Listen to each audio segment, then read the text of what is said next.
Finally, I can I can take this out. Okay. Okay. Let's go. All right. Let's continue. Let's continue where we left off. Oh, gosh, so damn long. Hopefully, we can like finish this like before I end the stream. Probably. We'll see.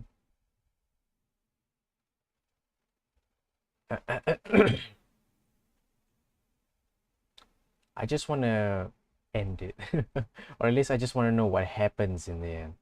What happens? I want to know what happens.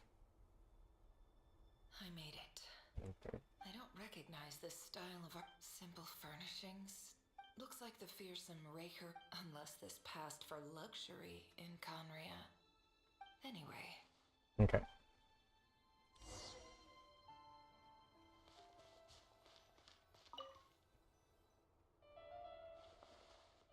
Hi, Reverie. Since you're working extra hours tonight, I thought I'd keep myself busy by checking out that new kebab shop. I've heard good things about their menu. I'll test it out, and if it's as good as everyone's saying, let's go back together sometime. P.S. New stash from the Universitas Magistrorum. I brought some goodies home. A few teacups and a pin rack. Hope you like them. They didn't sign their name. But they must have been close. Sounds like they were living together.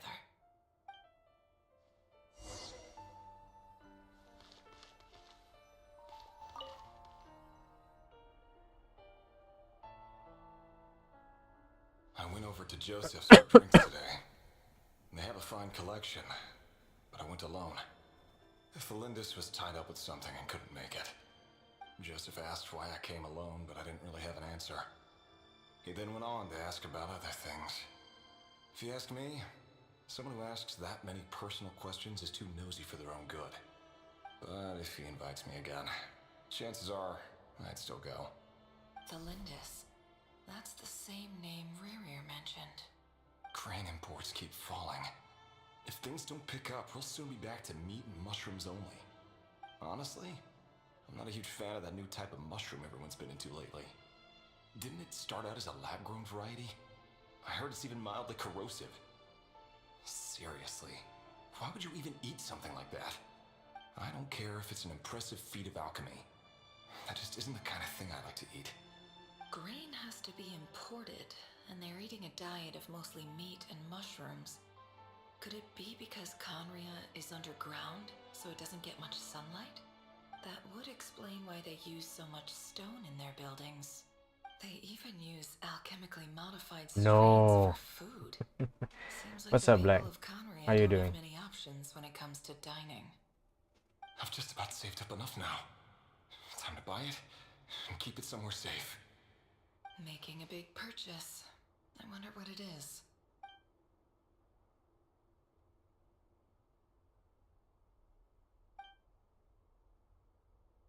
He really is a professional. No wonder he's so good at covering his tracks. Despite what he's become, it seems like he's retained certain habits, at least in this regard.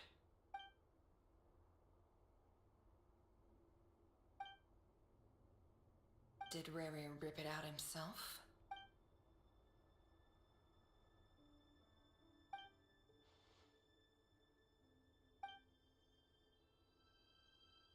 Before I met you, I was No, I'm not convinced that my pulling. heart was nothing more than a stagnant pool. The burial place of a fallen moon. A withered, woodless grove where the waters rested forever unrippled. It was you who helped me see that my heart hadn't entirely withered away. C1 That it could still beat Arlecchino. to the rhythm of love. C1 Arlecchino is something that is so like it's hard to argue with that. You know, like C1 Arlecchino is like a character that I would use rather than Nefer. Yes, I would like to have Nefer, but I'm going to bench my Nefer either way. So if I do wish for Nefer, you gotta understand this. It's like a trophy or something like a collection, you would say, right?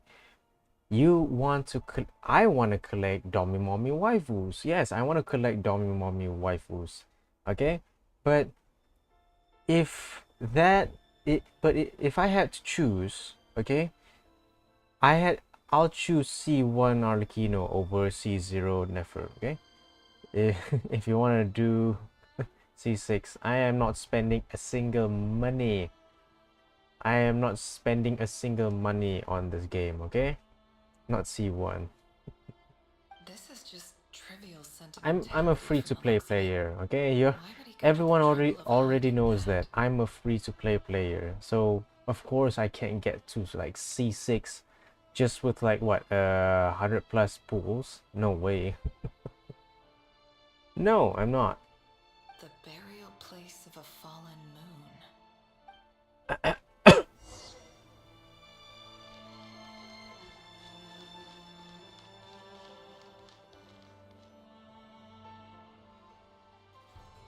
Right here. Over here. Dane! Oh, and, Vedaflin here? What a surprise to see you here, sir. Hello there, Rerir.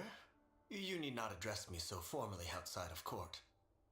He doesn't get that much free time, so I invited him over for a drink. Even the court prophet deserves a break every now and then, right? Well, I'm flattered. So, what are we discussing today? Hey, don't look at me. As far as I see it, we don't need an excuse to have a few drinks. Come on, don't give us that.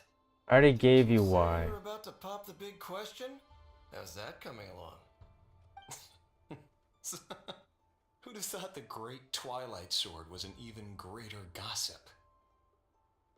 I just didn't expect you to be the first one to settle down and get married, that's all. Yeah. If you told me that a few years ago, I wouldn't have believed you either. So, are you planning to come clean about your job then?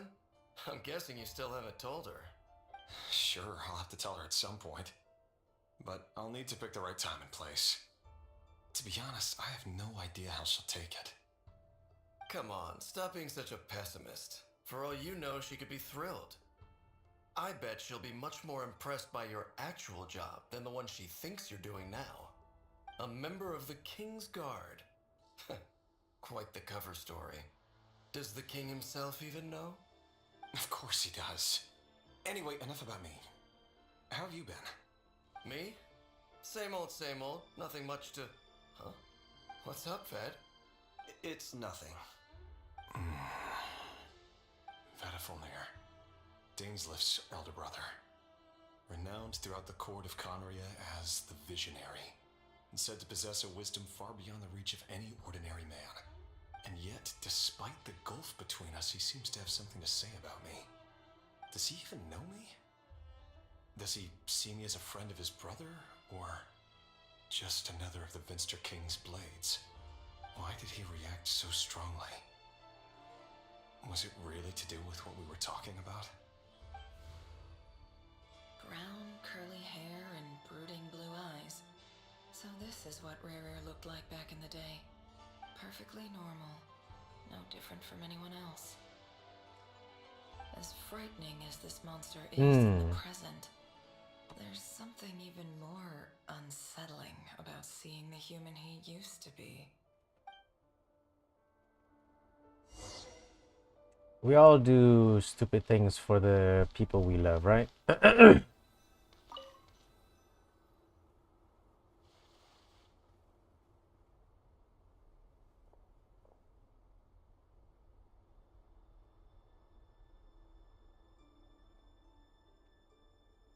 Felindis?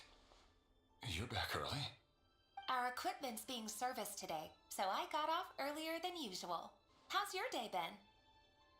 What's that Honkai Star character? I kind of forgot her name though. She kind of looked like what is it? Agalia. Is it Agalia? Aw, why the long face? Is something the matter? Has your boss been giving you a hard time again? We went for a drink with Dane and the others after work. Isn't that a good thing?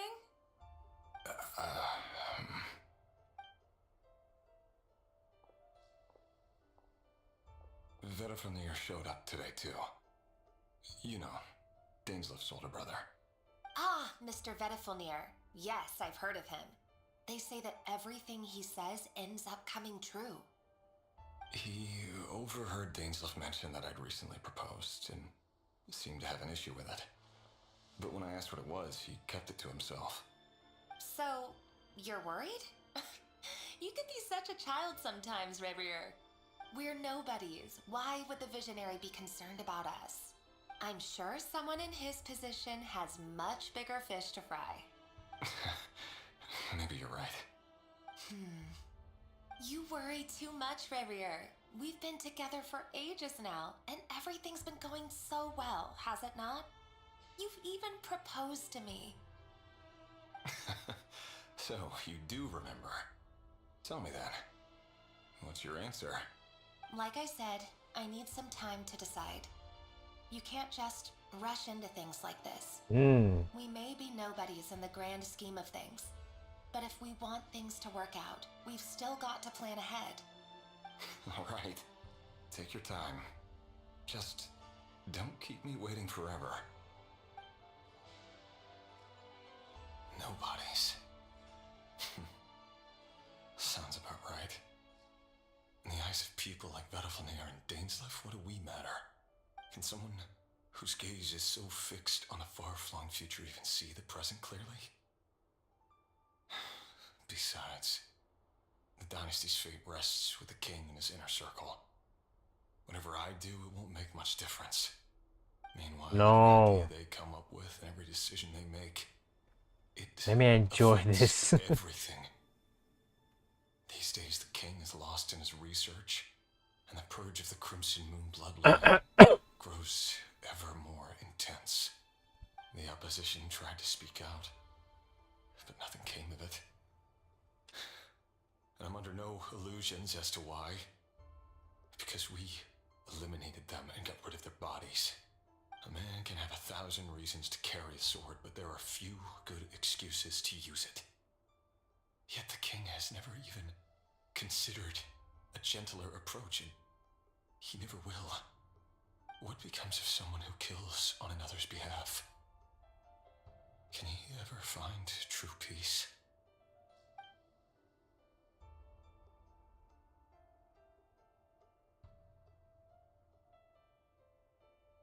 Thelindis,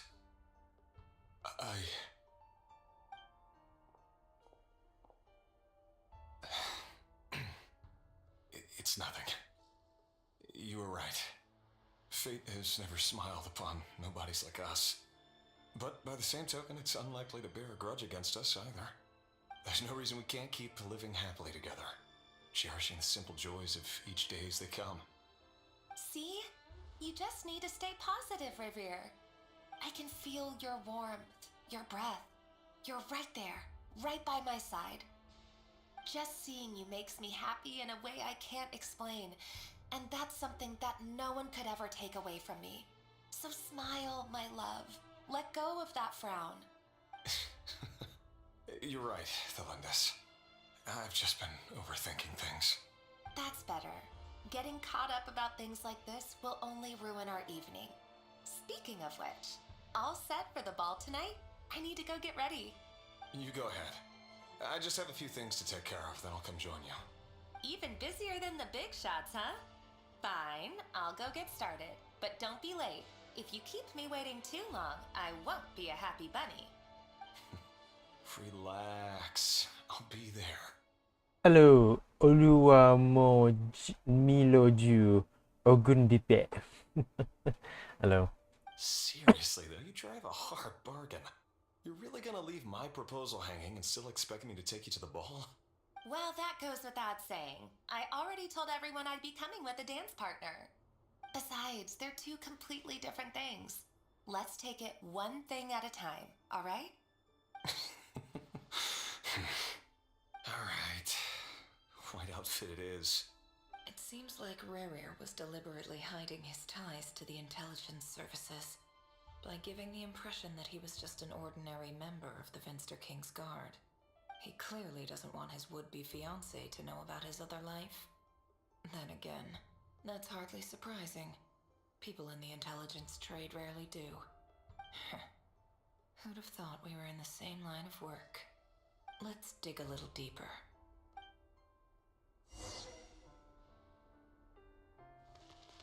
Lol.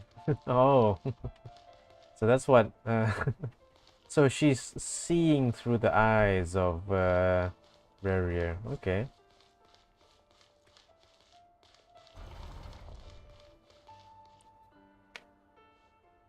Our last operation was a resounding success, and all thanks to you, Raihir of Solnari. In total, we apprehended 32 dregs of the Crimson Moon. And after all these years since the dynasty's fall, so many of them still linger on. Okay. Indeed, it cannot be denied. Yet it was No. destiny that the Crimson Moon should be overcome by the eclipse. Kenapa His nak guna phone Majesty, abang? the all-seeing Vinster King now guides our nation on the path to prosperity. Conria has no further need for a dead moon. But alas, there will always be those who refuse to see the truth, choosing instead to romanticize the past. That's not entirely true. Much about the Crimson Moon era was worthy of remembrance. And that's exactly why they keep trying to see it restored. Many of its secrets remain unsolved to this day. As it happens, that's precisely the field of study my partner is devoted to. You still haven't told her what you really do for a living. Where would I even start? How do you tell someone that you're one of the king's hand-picked executioners? That your hands are steeped in blood? You didn't choose this life, any more than I did. Orphans like us don't get a say. But I'll sure as heck be the one to pay for it. Speaking of which, we need to be more rigorous in the way we identify direct descendants of the Crimson Moon.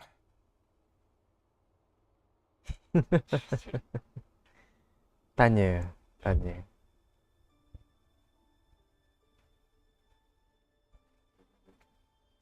Someone, it seems, has strong opinions about my future plans. Most likely my marriage in particular. I have a feeling that we may soon become targets of the Crimson Moon's retribution. Your concerns are not unfounded. They've taken out many of our colleagues these past few years, and for that very reason. These are no helpless lambs we're leading to the slaughter. They're wolves in sheep's clothing. Take care, Raihir of Solnari. I look forward to toasting you at your wedding. Thanks, Thorkel. You look after yourself, too.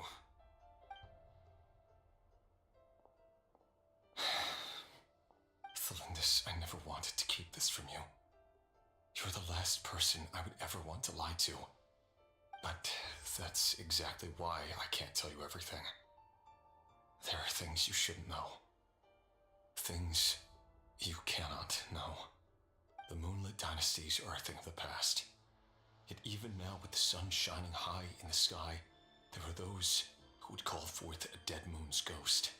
Could that be why Vedalfnir held back? Or was it because of some court secret he's not at liberty to share? I have to get a clear answer from him. No matter what happens, I will protect Thelindis. Rarier seems to be very concerned by Vedalfnir's reaction. Vedalfnir and Dainsleif, the Visionary and Twilight Sword. So that's what they were really like. I've investigated this whole area now. There doesn't seem to be any other memories here. Should I try somewhere else? Wait a second. What's this black smoke?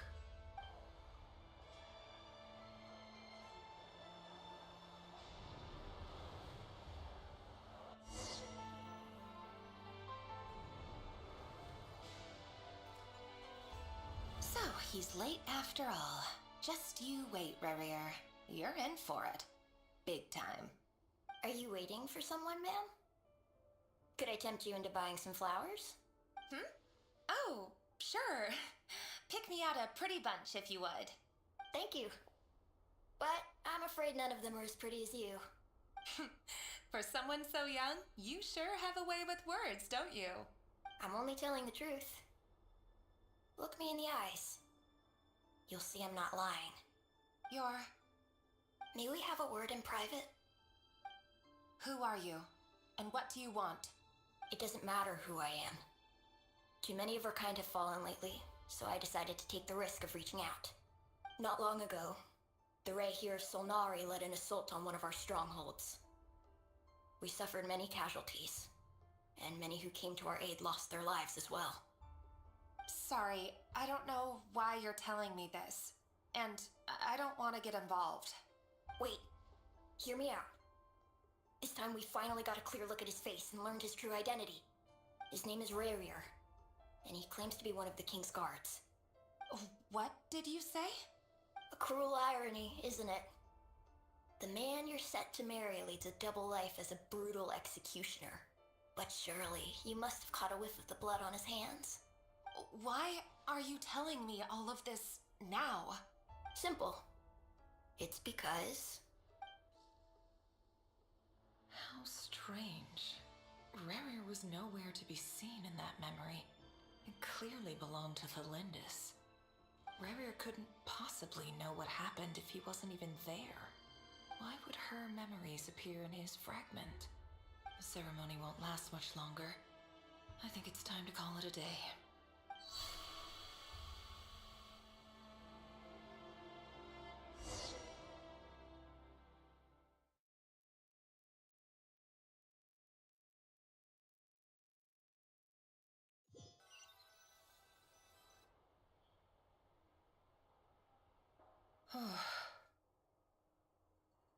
So that was your doing?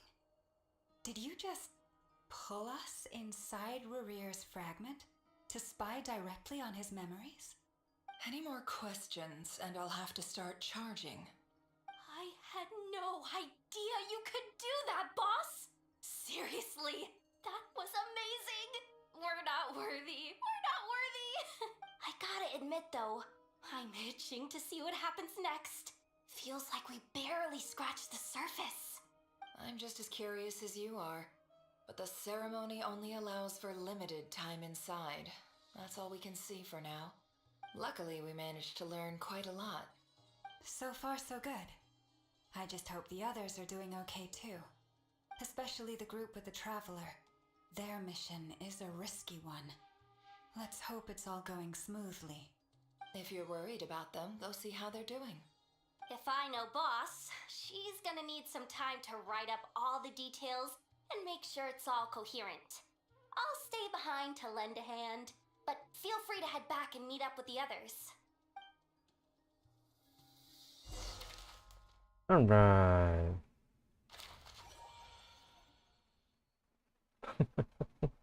That's cute. The way they put like their icons and stuff on the bottom right corner. It's nice. It's like, yeah, we're gonna do this. We'll defeat Rarier once and for all.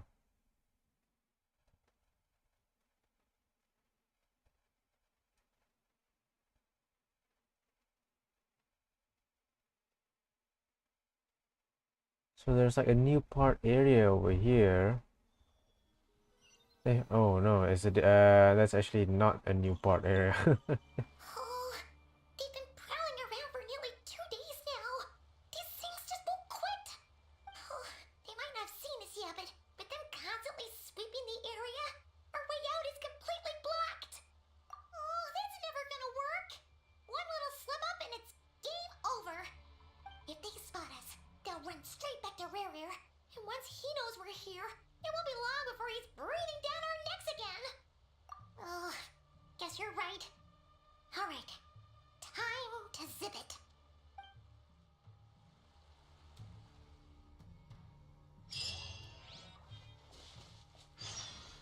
Quick, hide! We almost got spotted. Phew, that was a close call.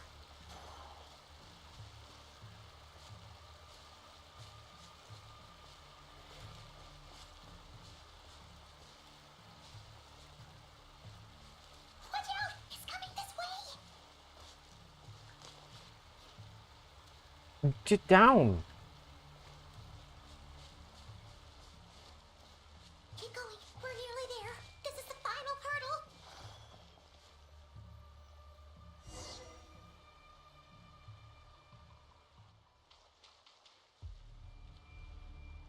Oh, there's no end to these things.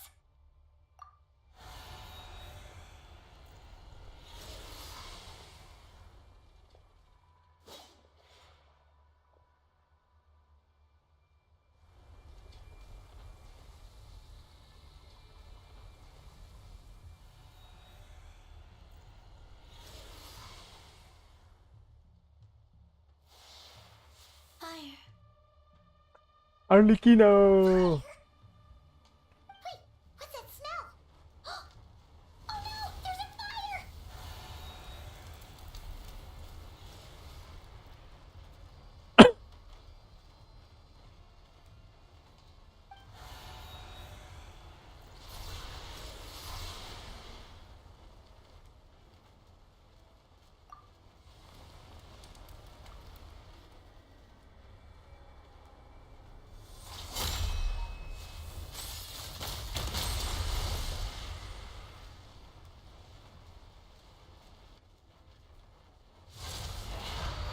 Sandrone was right. You look weak, Columbina. Yes. The old you would never have let such lowly creatures bar your way. Word has it that you did something for the Tsaritsa, and that's why you've lost most of your power. Freedom comes at a heavy price, doesn't it? It's Arlecchino! You came! Hello again, Columbina. And greetings, guests of the House of the Hearth. It's been a while, Arlecchino.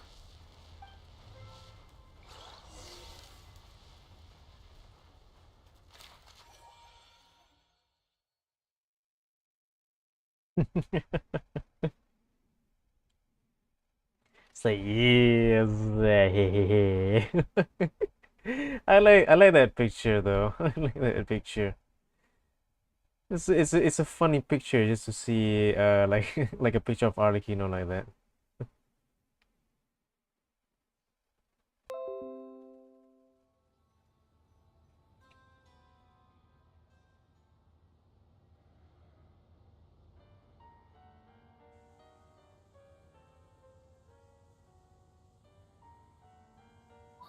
Stupid right here of stupid Solnari.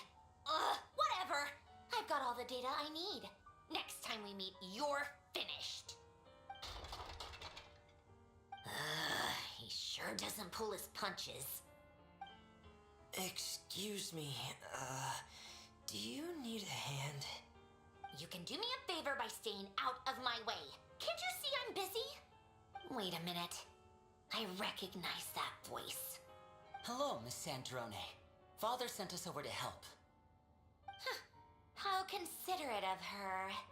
Hey, Fremine, get over here and help me fix this. Lenny, you do your thing. Just keep your sister away from my machines. Nearly every machine that Catgirl touches ends up going haywire. Go put her on cleaning duty or something.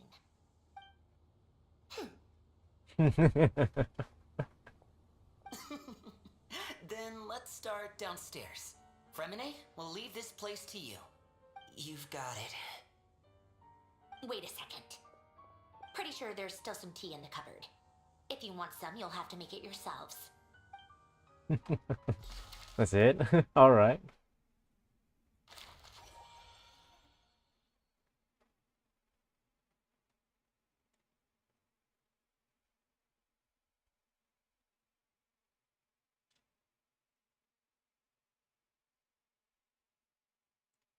I like these pictures, these icons. It looks cute. It looks fun. I wish I had that.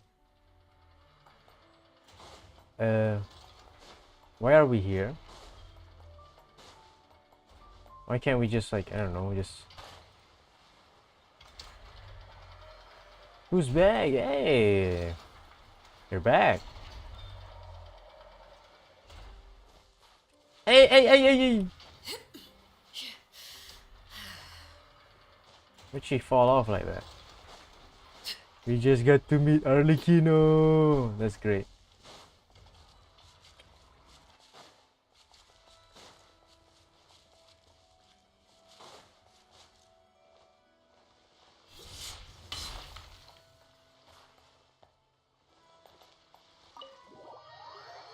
The secret base. Yes, the secret base.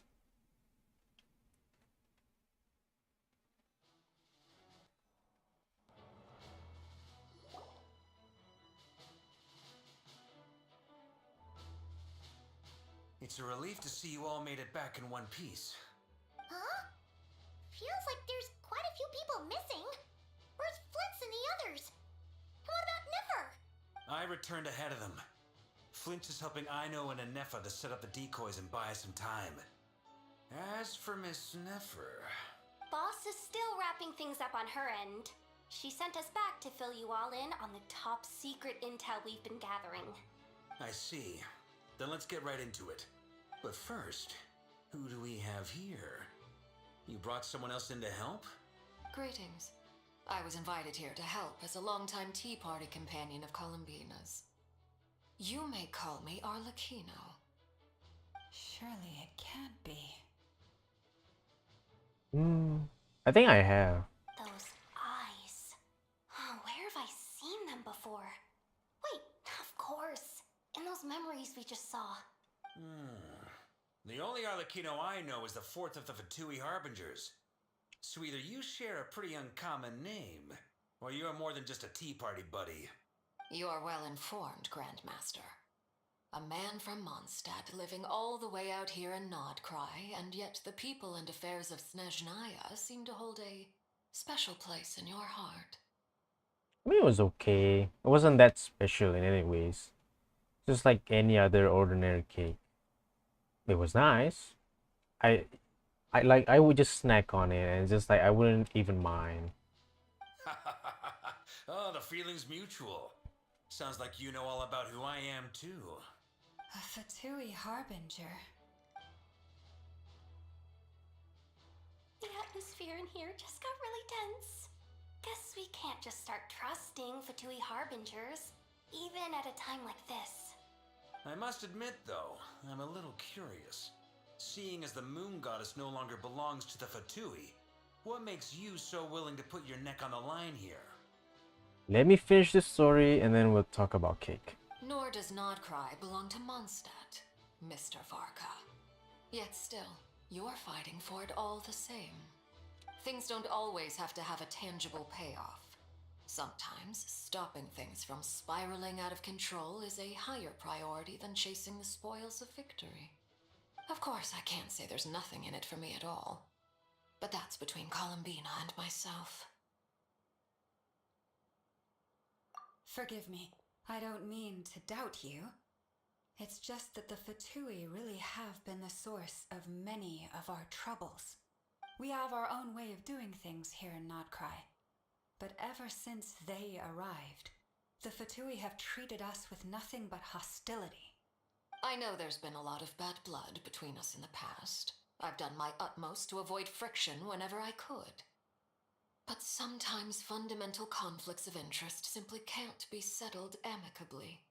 That's why I'm here solely in a personal capacity. This has nothing to do with the Fatui. I'll search it up later. As a gesture of good faith, I'll be frank. I can help Columbina track down the iridescent moon's marrow, which will help her restore more of her power. Anyway, what else is on the agenda? Let's begin. She says she'll be frank, then completely skips over the details. Looks like she doesn't want to give away too many secrets after all. But she clearly wants to change the subject. It'd be awkward if I tried to bring it up again. Yoichi-san. Guess we'll just have to go along with it. She's the fourth of the Fatui Harbingers after all. One look and you can tell she's not someone you'd want to mess with.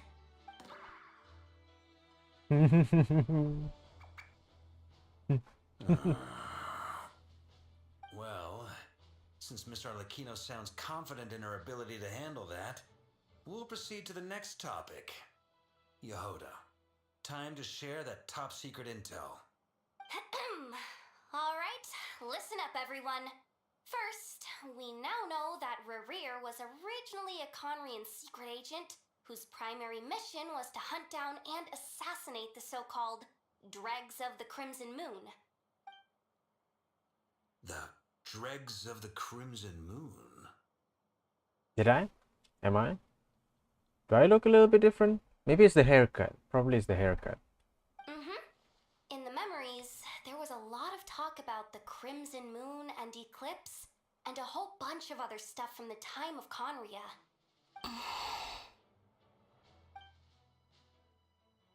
To my knowledge, those were the names of 2 different Conrian dynasties.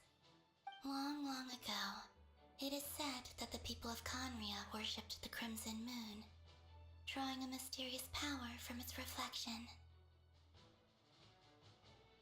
It's it's these stupid comments. Am I glowing now? Oh, I'm glowing! I'm glowing! No, I'm not. Okay, it's the lighting. Okay, it's the lighting.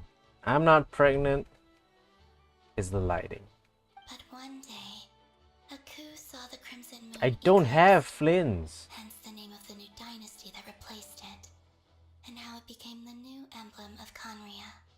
Still, long after the Crimson Moon dynasty had fallen, the last ruler of the Eclipse dynasty, the Vinster King, still coveted the secrets it left behind. So, he sent the Re'hir of Solnari to secretly hunt down the Crimson Moon's few remaining followers. In those days, Re'hir showed no signs of madness.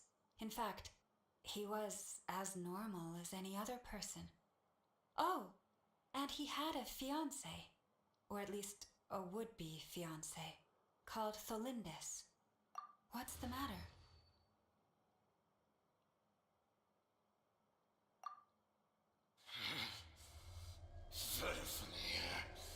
Granddaughter! Flinders!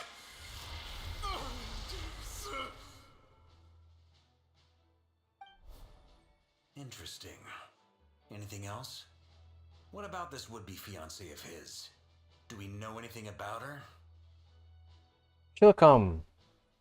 Hopefully, she'll come for Yorichi-san. What, you don't have Furina? Or you do have Furina and you're just like trying to chase her to like C1 or C2 or something? Well, she was a researcher at the Universitas Magistrorum, but it felt like she was hiding some kind of secret. Oh, and one more thing. For some Oh. reason, Re'rir's fragment also contained some of Tholindis' memories, though only a very small portion. Well, no shortage of potential leads, I'll give you that. In any case, it sounds like we can conclude that while Tholindis was still around, Re'rir appeared to be lucid and quite normal. Tholindis, it seems, must have been the one thing in this world that he couldn't let go of. Tell me though, were these pure-blood Conrians we're talking about here? Why do you need to know that? Hold on. If she was a pure-blood Conrian... Oh yeah, just like how it was with the captain. If we could somehow find her, do you think there's any chance Re'rir might regain some of his sanity? It's possible, but it would take a miracle. We can't pin all our hopes on that. That merchant who Nefer knows, Dori Sangama Bay. Maybe we could hire her to look into it. Alright then. Let's keep working in our separate teams. Traveler, Paimon, Kutar, and Miss Arlecchino will go look for the iridescent moon's marrow. As for the others... On the way over here, I noticed that the wild hunt monsters had grown even more frenzied in their search for Kutar. At this rate, the people living here will be in grave danger too. So I'm thinking of gathering together some of our followers to go wipe them out. I'll head back to the curatorium and meet up with the boss. Feels good knowing we've all got something to be getting on with. Given that the Wild Hunt has been a lot more active lately, the Lightkeepers have likely begun their own operations too. If that is the case, someone will need to pass the news on to Flint's. I'll hold the fort for now. then discuss our next move with Flints, Aino, and Anefa when they get back. Alright then. Well, the clock's ticking. If that's everything, we'll be on our way. We'd better get moving too. We'll try to buy you as much time as we can. Relax. Just do your thing. I decided to call in some backups since things are getting so hairy. Our reinforcements should be here any minute now. Stay safe, everyone. Dismissed.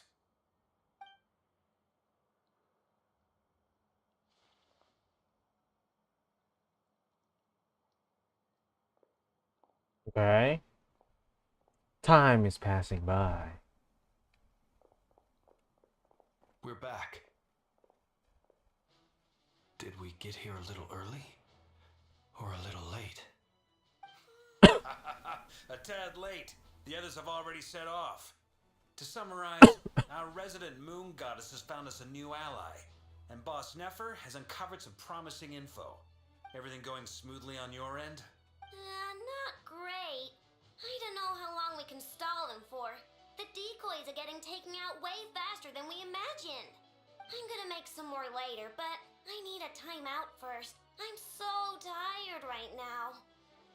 Oh, right! Inefa, could you fill in Uncle Varka on what we just discussed with Flints? Sure.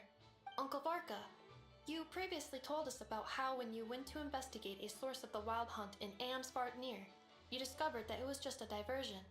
But according to Flints' intel, several outbreaks of the wild hunt had already occurred in Krai'd in the period leading up to that. That was before Rerir had regained his body, when he was far from regaining his full strength. In other words, in theory at least, he still lacked the means to act in two places at once. Flints, with everything that's been happening, the Lightkeepers across Krai'd are rallying to fight back against the wild hunt. They're gonna need your help.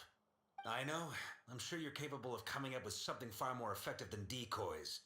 But for now, you should stay here and get some rest. And Efa and I will head back over to Amsvartnir to see if there's anything I missed. I told you Uncle Varka would say that, didn't I? A deal's a deal. Not a word about my snack intake for the next week. Database updated. Reliability of Aino's predictions increased. What does that mean? They were betting on how you'd respond after hearing their intel. It's the obvious choice, isn't it? That's hardly worth betting on. We already decided that Anefa should go investigate the situation over at Amsvartnir on her own. You might as well stay here and keep watch. Someone needs to hang back and oversee our strategy meetings. And besides, you still haven't fully recovered from ambushing Rerir. So I've ended up with the easiest assignment. Well, I appreciate it, everyone. See you when you get back. Okay, where else? Where are we going? Yeah, I like that picture. This is like I even saved the picture of that. It's like so it's so nice. Okay. What are we here for? Here, this will serve as a good spot to cross over. Arlecchino, hold up a second. Since you brought us all this way, would you mind telling us what you got planned? We still haven't got the slightest idea what's going on here. And if even Columbina doesn't know where the iridescent moon's marrow is, how do you? Simple. Because I am an inheritor of the royal bloodline of the Crimson Moon. And one of the last surviving embers of the Two Worlds' flames. Huh? Are you serious? Isn't you're a descendant of that Crimson Moon dynasty we were just talking about? The one from ancient Conria? Your surprise is understandable. I was also taken aback when I first learned of it. But the more I thought about it, the more I realized the signs had been there all along. When I was young, I discovered I could wield a very special kind of fire. It coursed like blood through my veins and smoldered away inside my nerves. What's more, whenever I experienced strong bursts of emotion or drew too deeply on this power, it was like some kind of presence within the fire would begin to gnaw away at me, consuming me from the inside out. Exactly. That is why my hands are like this too. At first, I saw it only as a curse, but once I became a harbinger, the jester apprised me of the truth. Together with my own investigations over the past few years, there are several things that I have gradually come to understand. For instance, take the so-called Crimson Moon. In truth, it is nothing more than the shattered remnants of the iridescent moon, fused with the abyss to prolong its lifespan. Since this blood flame was bestowed upon me by the Crimson Moon, it is a fusion of the iridescent moon's former power and the corruption of the abyss. You all understand the nature of the abyss well enough. I draw upon its power, and in return, it hungers for my soul. This strange blackness is the mark of corruption it has left behind. If I recall correctly, you once told me that if the corruption ever made it to your heart, you'd become a completely different person. Yes, and that's the reason I'm always careful not to push my power too far. It's essentially a never-ending tug of war. Oh, sounds intense. Anyway, the rest of my story can wait. Is there anything else about the Crimson Moon or the Iridescent Moon that you are unclear about? Paimon has a question.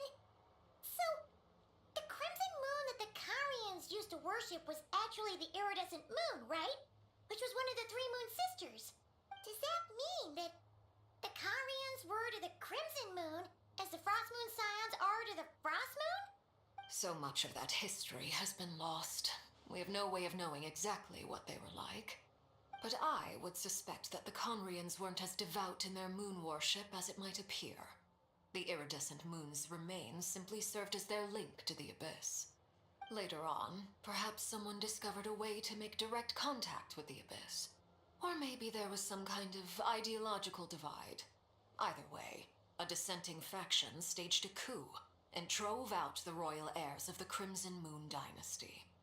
Still, even with the dark sun looming high overhead, the Crimson Moon's glow never truly faded. If you want living proof, it's standing right before you. I love Arlecchino, I don't care. The first time we met, I sensed something familiar in your presence. When I looked at you, I felt I could see that mysterious red moon in the corner of my eye.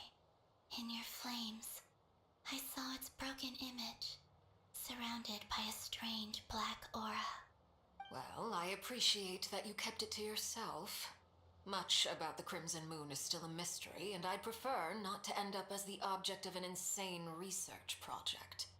Anyway, time is against us here, so if there's any other questions, they'll have to wait. I just want to make sure I've got one thing straight.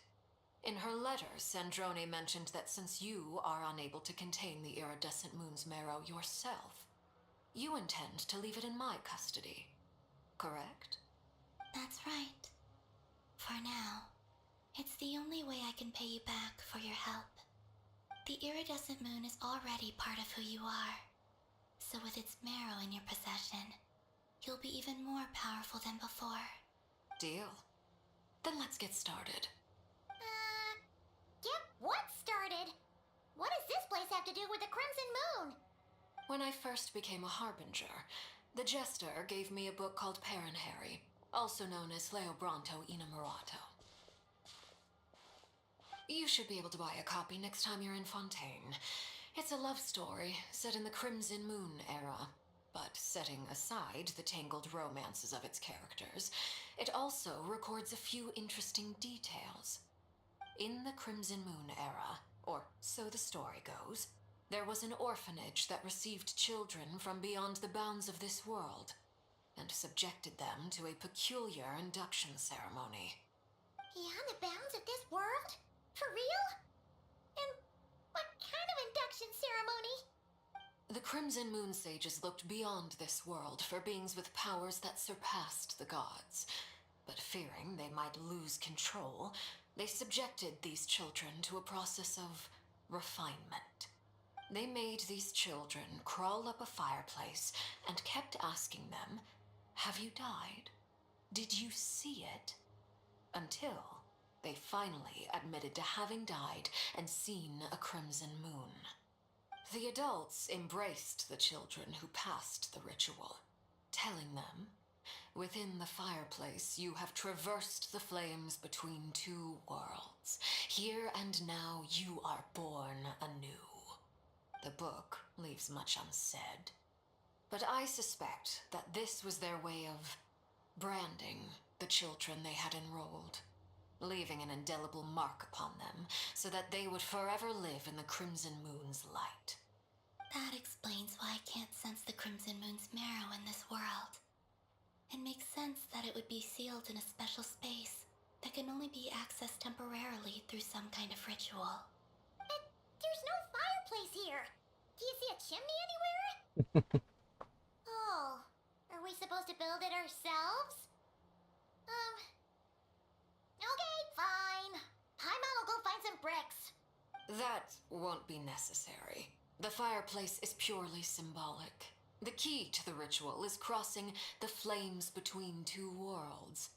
In other words, the flames that burn within me. Those burned away by such flames leave behind a kind of ghostly afterimage in the world. In the days of Conria, people believed they could be used to bridge the gap between the two worlds of life and death. In short, I can open a passage to that space for you. That's the easy part. The catch is I'll need to stay on this side to keep the passage open, so I won't be able to come with you.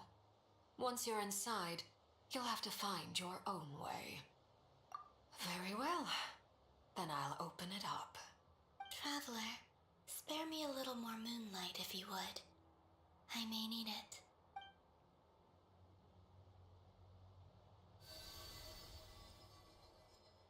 Thank you. I feel like I've recovered some of my strength now. It should be enough to move us across short distances and confront whatever dangers might await.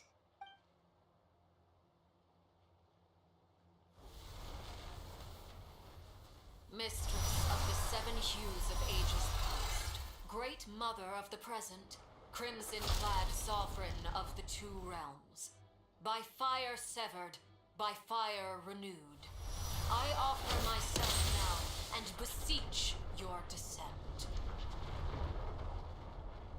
The hell?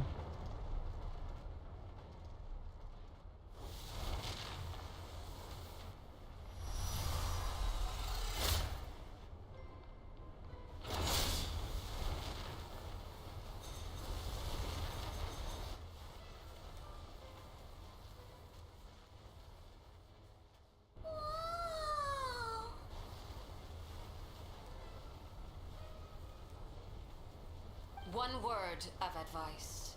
As you're crossing over, no matter what voices you hear, do not answer. Fucking aura farming right here. Got it! I sense a sinister gloom inside, but also the familiar light of the moon. I feel that I am about to meet an old friend who has changed beyond all recognition. All right, let's go.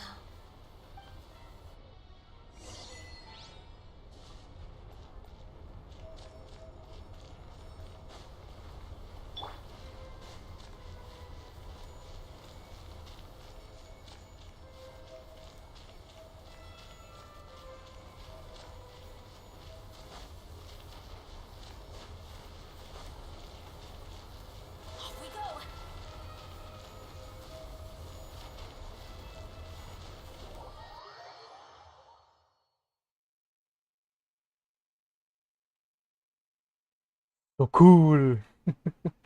And this is why I want to have C1 Arlecchino. See. I sense your presence and great death and rebirth. Wait, why are you? You have crossed over from another world, transcending fate itself. I have no right to.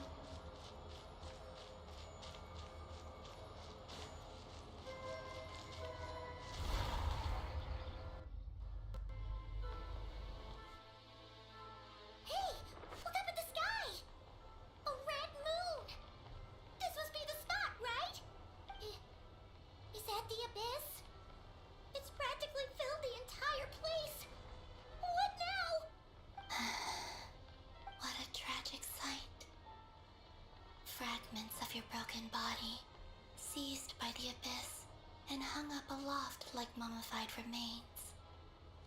Iridescent moon.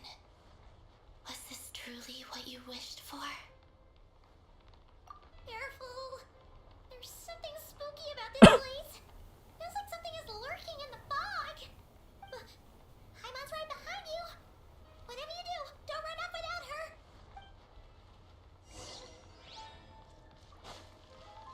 By the way, Columbina, didn't you tell us that the iridescent moon had shattered into pieces?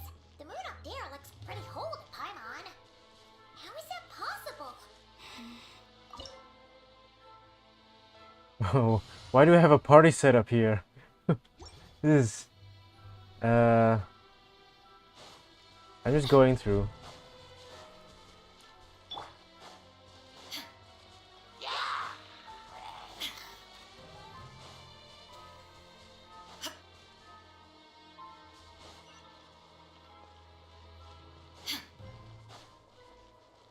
Just like I thought. It was only a facade.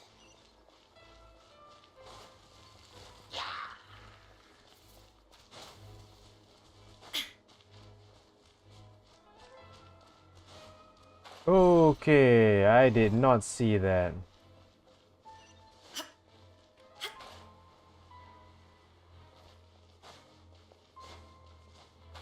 Ah, yes. Thank you. Finally, some sort of reward. Final warning! Transfixed!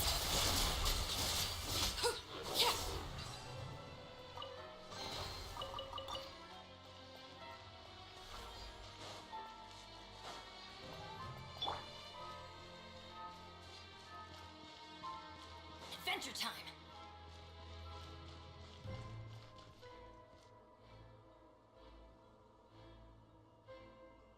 Huh? Huh? For real? That's way too high! There's no way we'll be able to reach it! No. I'm not sensing anything up there. It's coming from under the mountain. Let's see. Ah! There's some kind of weird shadow over the water. Wait, see that? Looks like a mechanism of some sort. Let's check it out.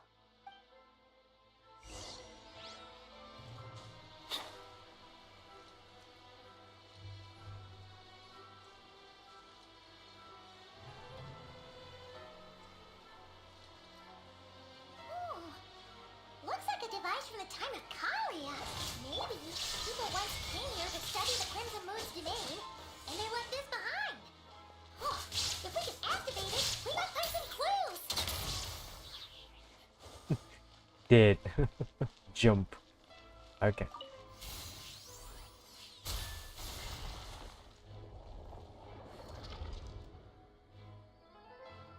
Ah, yes. Rules of 3. That's all I can ever know about Genshin. Hey, look at that! Now that the mechanism's running, the shadow in the water looks different. Do you think these mechanisms might be the key to unlocking the secret?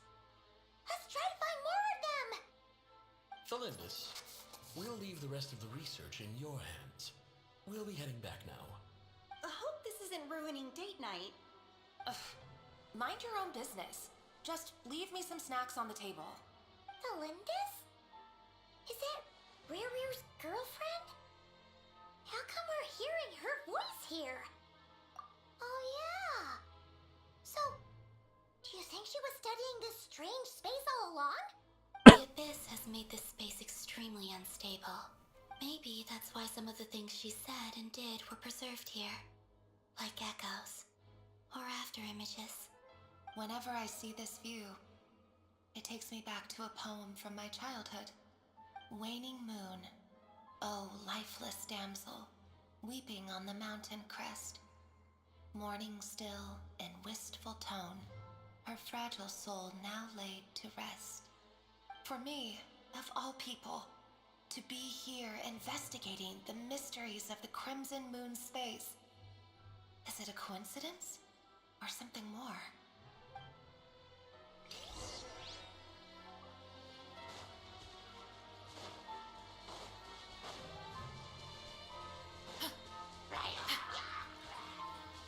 Do you have any treasures? No. Break off. Okay. Oh, looks like the Abyss has messed up this mechanism. We need to find a way to get it working again. Let's see if there are any other devices nearby. Ah, yes, thank you.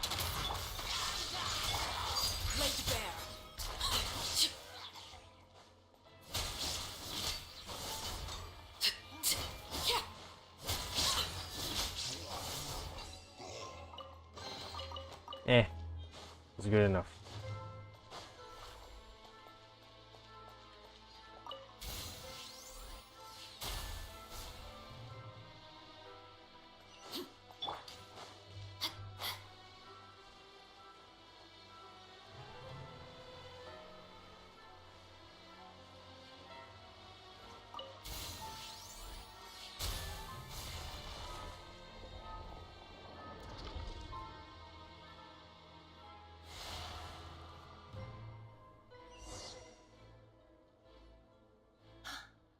I see.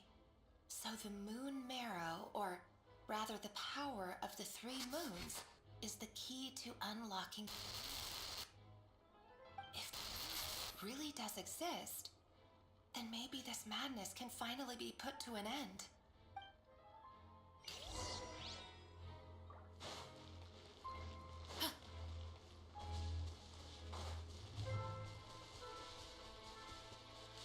I shall fly.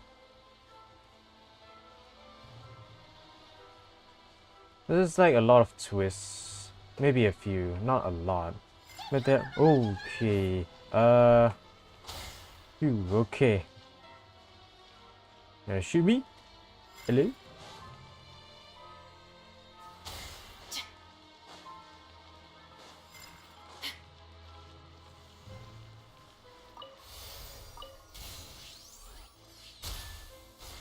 We couldn't just purify the second one? Like, we couldn't just purify that?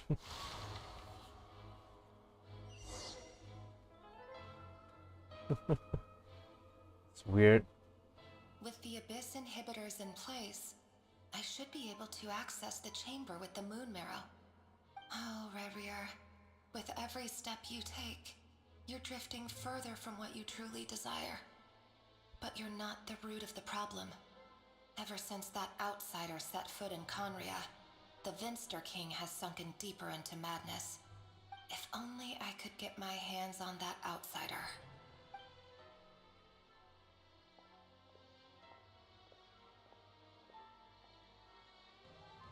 Hey look!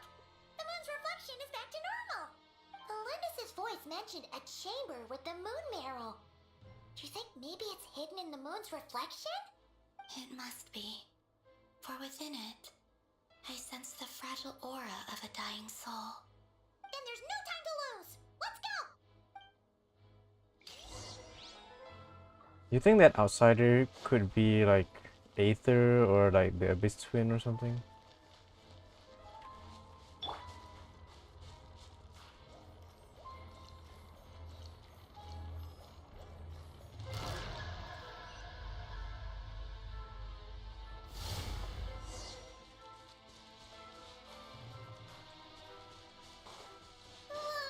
These things are so creepy!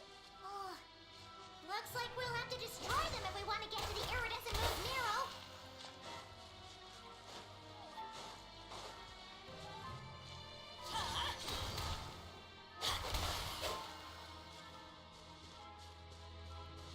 That must be the iridescent moon's marrow! Oh, but we'll need to destroy these things before we can reach it!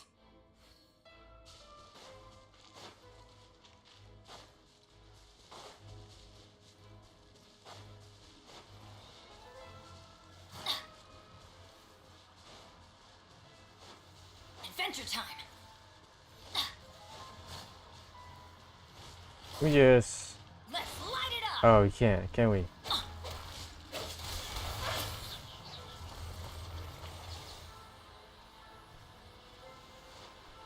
Adventure time! Yeah, I can just avoid these guys or something. We're so close! Yeah, I just can't avoid these.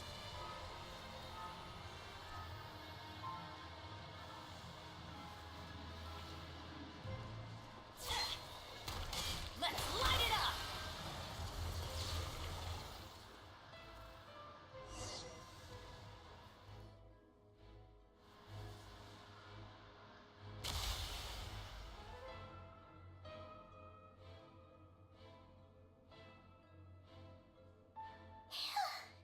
I finally did it!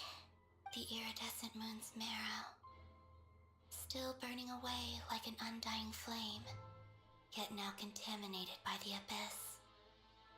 It has taken on a new form entirely. If we can purify the abyssal power within, we should be able to obtain its untainted essence.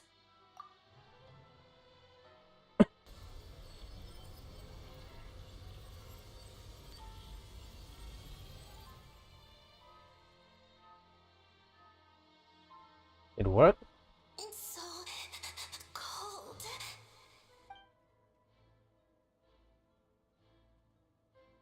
Is it you? Are you here?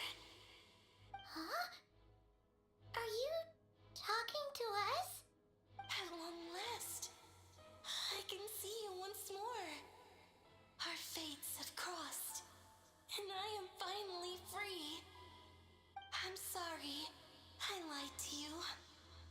Even knowing what was to come, I still couldn't let go of the fear in my heart as death drew near.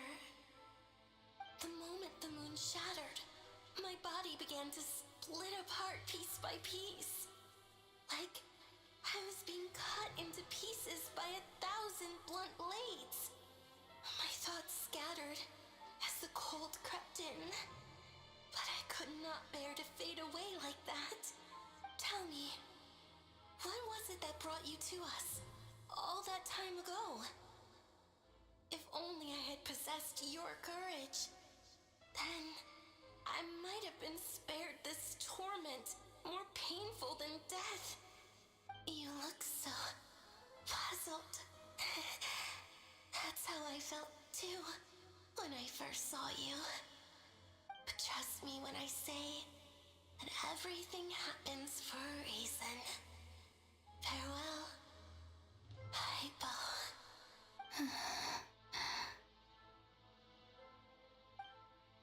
What was that all about?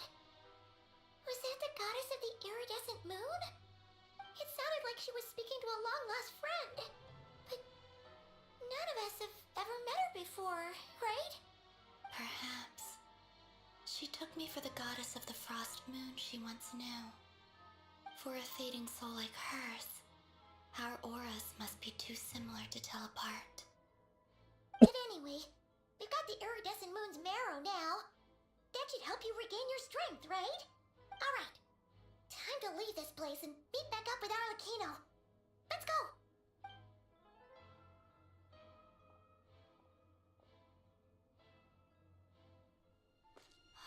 That's odd. This place looks different than when we came in. Waning moon, Huh? oh lifeless damsel. Oh.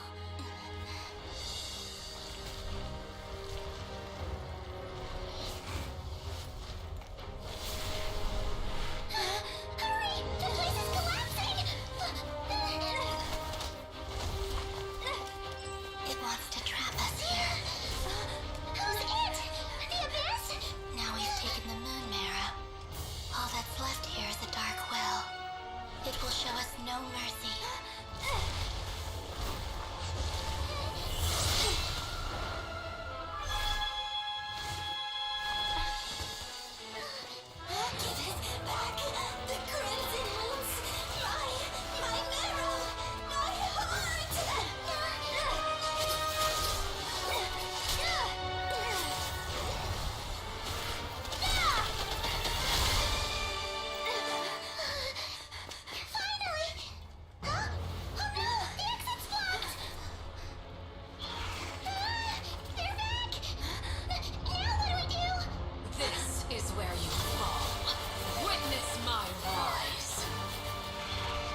Cool. I love this. So far, this is good. How long is this going to take?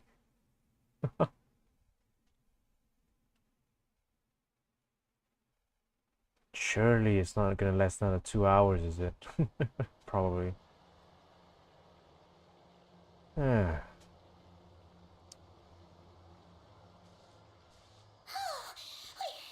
We made it! Was that you, Arlecchino? Did you save us? Wait, your hands! They're... Oh, this? Don't worry. It's a small price to pay. The Abyss wanted to trap you inside, and I defied its will by bringing you out. No wonder it's a little angry. No. I have paid the price, albeit a small one, and it cannot be undone. My hands have already fused with the Abyss. Purification would simply destroy whatever's left of them. But surely... Oh... We're so sorry, Arlecchino. Paimon can't believe you'd make a sacrifice like this for us. As much as I'd like to call it a favor, the truth is I was simply holding up my end of the deal.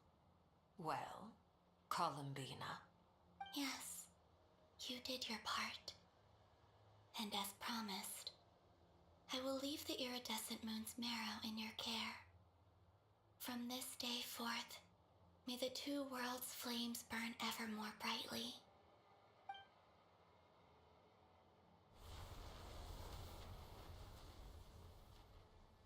I'll take that as a blessing. Now, Columbina, give me your hand. Accept this moonlight I offer in return.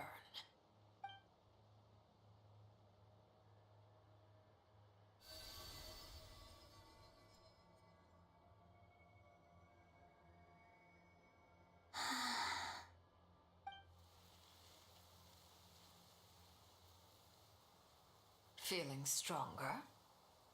Hey, Columbina, are you okay? I'm fine. Our powers are a little at odds, that's all. By the Frost Moon's authority alone, wielding the power of the other moons was always going to be a stretch. Still, I think it's fair to say that your strength has returned, at least to the level it was at as Third Harbinger. It's still not enough. There's no way I can hope to challenge Rayrear like this. Just one more ray of moonlight, if you would. It's okay. I can take it.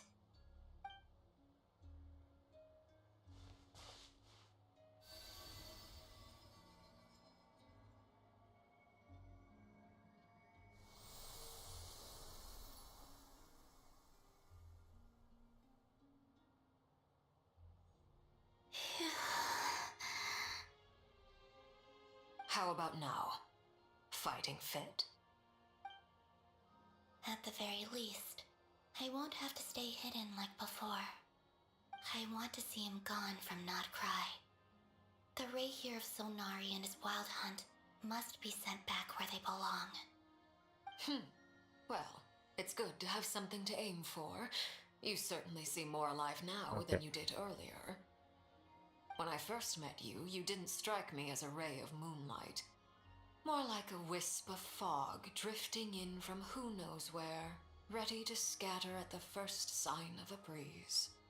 But now, you're full of vitality, just like the Frost Moon, once the brightest of them all. May you keep shining, Columbina. This is who you are. Thank you. Look after yourself too, Arlecchino. I know you have plans of your own, and that's why you're always seeking to grow stronger. But whatever you're after, don't let the Abyss take a hold of you. I do not wish to see you go down the same path as Rayrear. I appreciate the concern, Columbina. Although perhaps it's time you took a new name. A new name?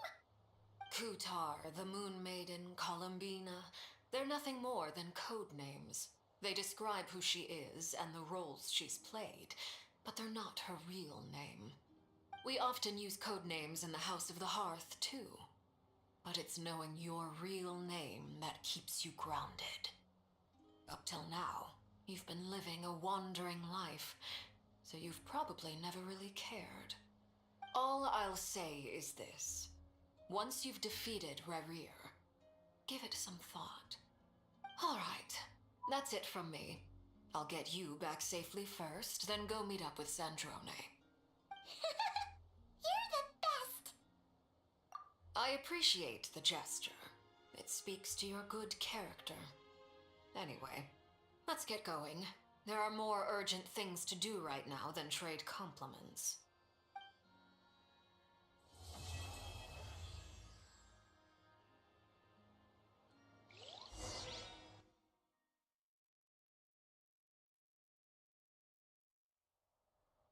How many X are there? How many X? It was a close call, but we got the iridescent moon's marrow and restored Columbina's strength, and that's all that matters. In other words, mission accomplished. Paimon wonders how everyone else is doing. I mean, I haven't gone to the part where Rerir chokes on Nether. It feels like Rerir has like a very how should I, what kind of word can I use? Some very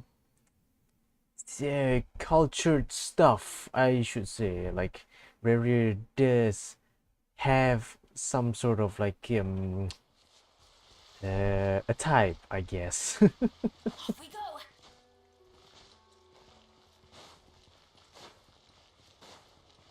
Adventure time!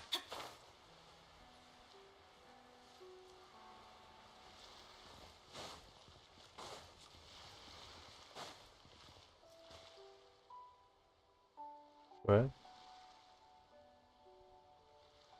Oh, do you think the others are making good progress? Hope it's all going smoothly. Hey, look! They made it back as well!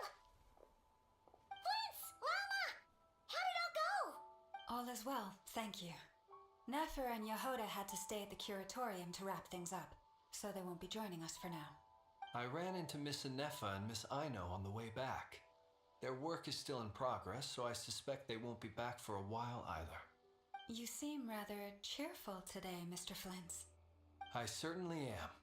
I achieved what I set out to do and came away with more than I bargained for. Fighting alone can get quite tedious, but I had the good fortune to run into a pair of brave young warriors. We meet again. How have you been? Albedo! What are you doing here? That would be a natural assumption to make. It's also the correct one.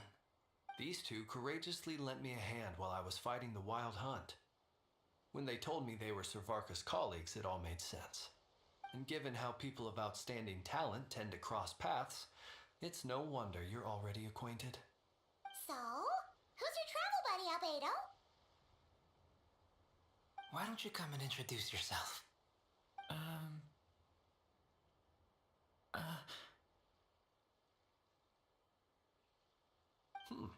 A gentleman of few words, I see, and a rather stern countenance.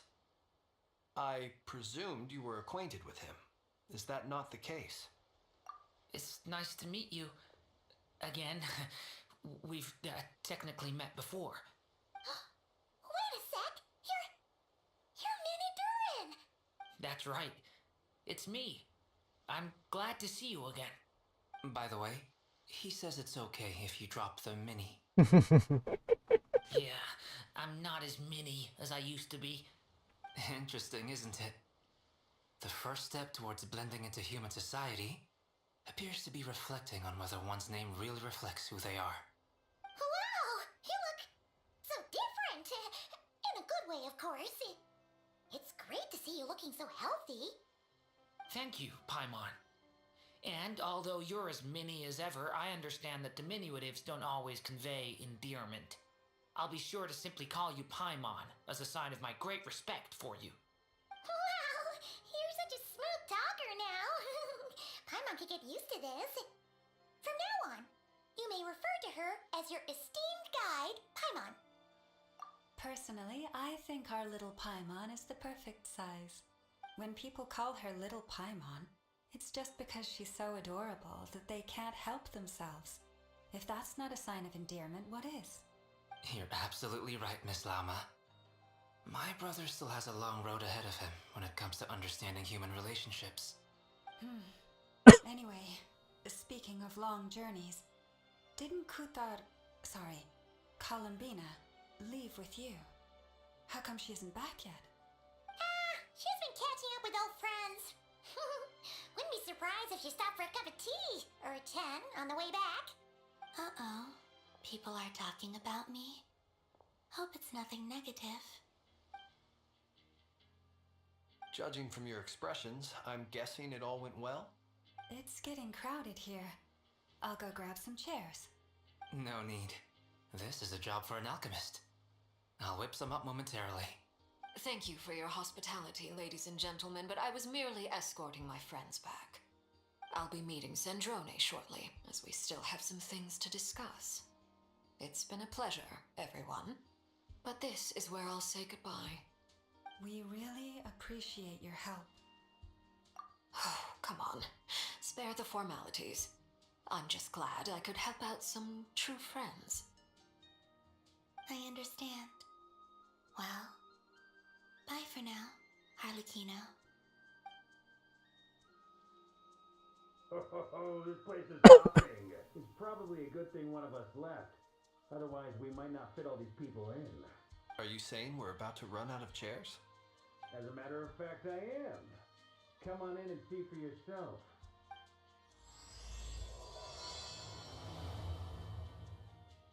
Act 4. How many acts do I have?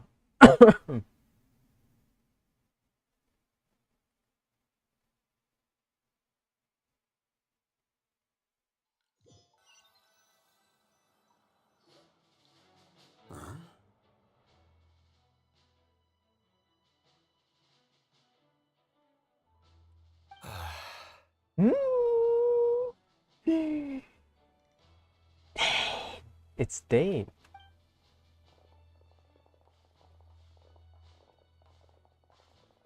I overheard your little chit-chat outside, by the way. With Miss Columbina's colleague gone, we should be back to the original crew plus the other colleagues I brought in. Though, it looks like we have another new face. Someone else managed to rope in a colleague too? Frankly, you and Paimon are the only people I know here. This here is Deanslip, colleague of Tibet's greatest guide, Paimon, and greatest adventurer, the Traveler. Well, not exactly colleagues, more sort of friends. When someone else jumps in to do the announcing, you know you're speaking to someone important. Let's hear what he has to say. Note to self. Once Paimon knows your name, the rest of the world will soon follow. When he comes looking for us, it's usually something important. From the looks of it, you're about to hold a meeting. If I were to say that the Wild Hunt is our mutual enemy, would that earn me a seat at the table? As the saying goes, the enemy of my enemy is my friend. Mr. Dainsliff, there's a seat with your name on it. Though, I can't promise the same for everyone else. Hey, Albedo, think you can rustle up a couple more chairs? After all this time apart, Grandmaster Varka's first order is to rustle up a couple more chairs. I've missed this. Is he being sarcastic? Hey, he's your brother. Why are you asking us? I've still got a lot to learn about the nuances of human conversation. Trying to decipher Albedo's way of speaking has been like jumping in at the deep end. Oh, good point. Paimon gets you now. Don't sweat it. There are people who go their whole lives without getting the hang of it. You're ahead of the game already. I wonder what's taking Nefer so long. Perhaps you should go and check in with her. If anyone can hurry her along, it's you. I just got back from the curatorium. Besides, aren't you curious to see what's taking her so long? Miss Nefer doesn't strike me as the type to share secrets. And since gathering intel is her specialty, I'm guessing she'd prefer to keep her methods confidential. Under such circumstances, would it not be tactless for me to impose? Oh, but it's fine for me to impose. What can I say? You have an unrivaled ability to garner people's affection, Miss Moonchanter. Besides, you have far more in common with her than I do. All right then. Impressive. She barely fought back at all. I admire your powers of persuasion, my friend.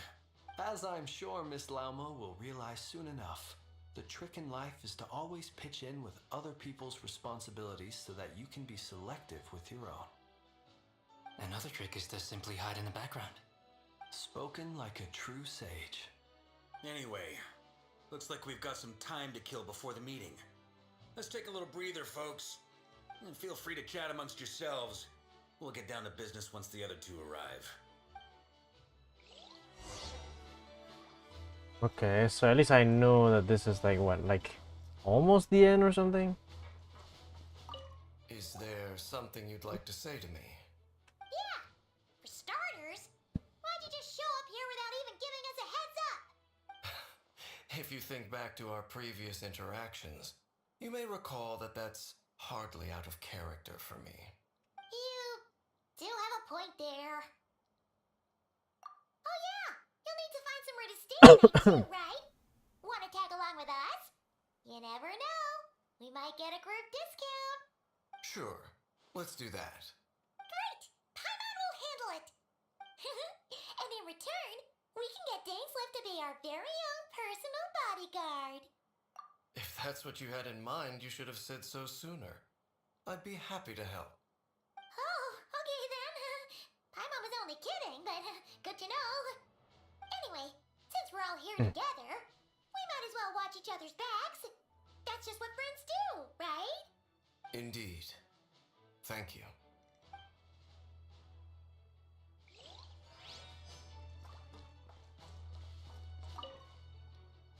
You're both awfully quiet.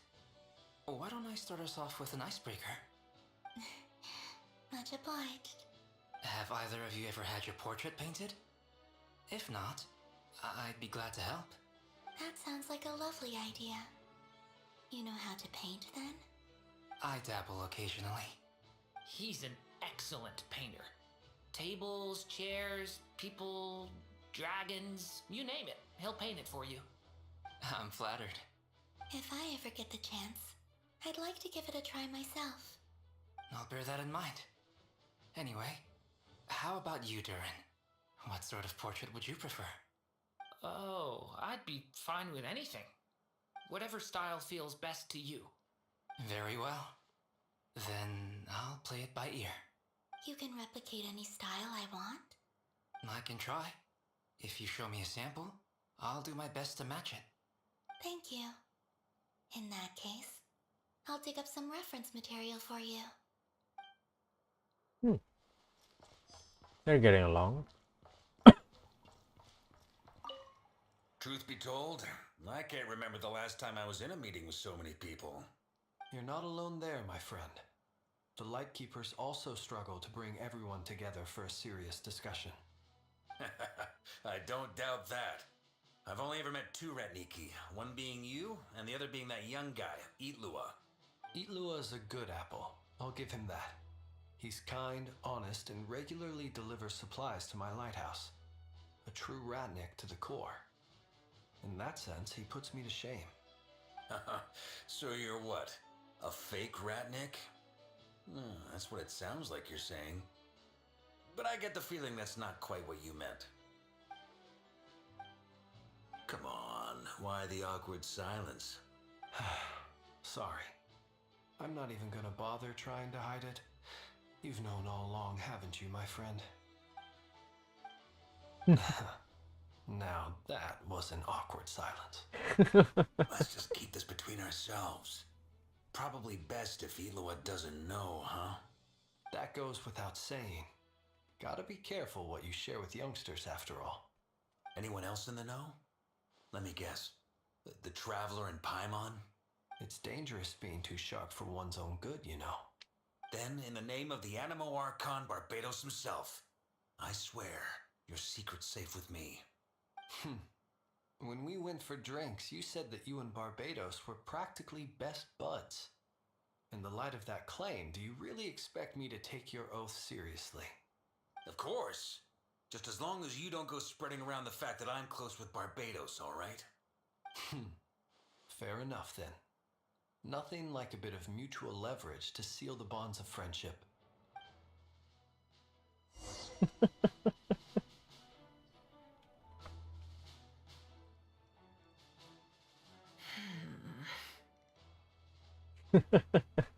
She doesn't like being with people, does she?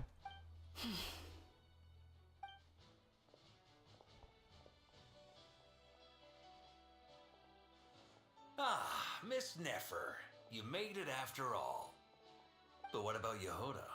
I'm here to give you an update on how things are going on our end. Once this is over, I'll be heading straight back to continue my work. I left Yehoda back at the curatorium to watch over things while I'm gone. Huh. So much for just this once. Shh! Not so loud! We're on a roll here. What if she remembers and suddenly decides to back out? Did you say something, Mr. Varka? Huh? I didn't say anything. Right, Flints? Must have been a frog.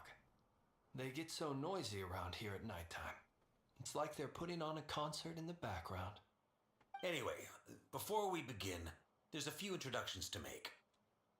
Let me start by saying that it's an honor to be speaking before so many distinguished colleagues and collaborators. First up, we have Miss Lauma. As Moon Chanter, she's the leader of the Frost Moon Scions, a local religious community in Nodcry. Then there's Miss Nefer, boss of the Curatorium of Secrets, an intel gatherer extraordinaire. Nefer is leading the investigation into Rerer's background, assisted by Yehoda and Lauma. From the little I've heard, they're making some great progress. Over here, we have Mr. Flintz, a ratnik and guardian of the abandoned lighthouse. In our last operation, he courageously distracted the wild hunt to buy time for the rest of us. For those of you who've never met, this is Mr. Albedo, a renowned alchemist and captain of the Nysa Favonius investigation team.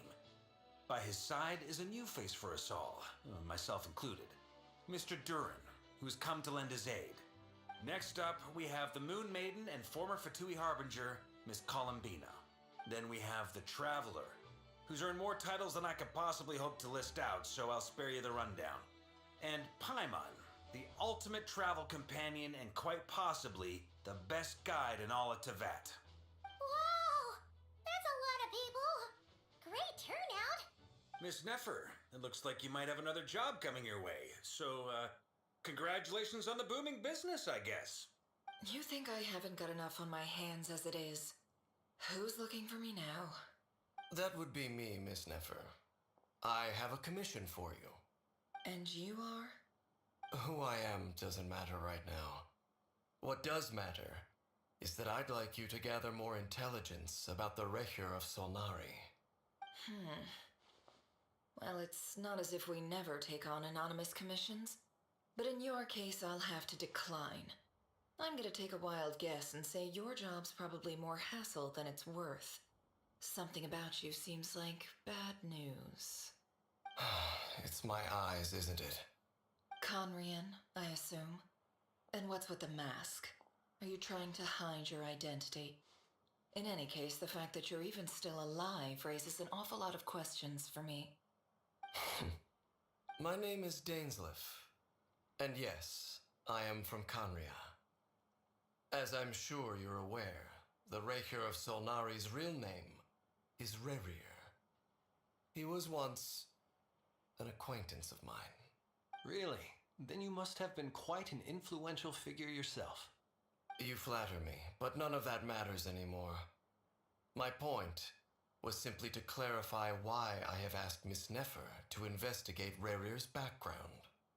So you're both from Conria, and it sounds like you used to be friends. What am I missing here?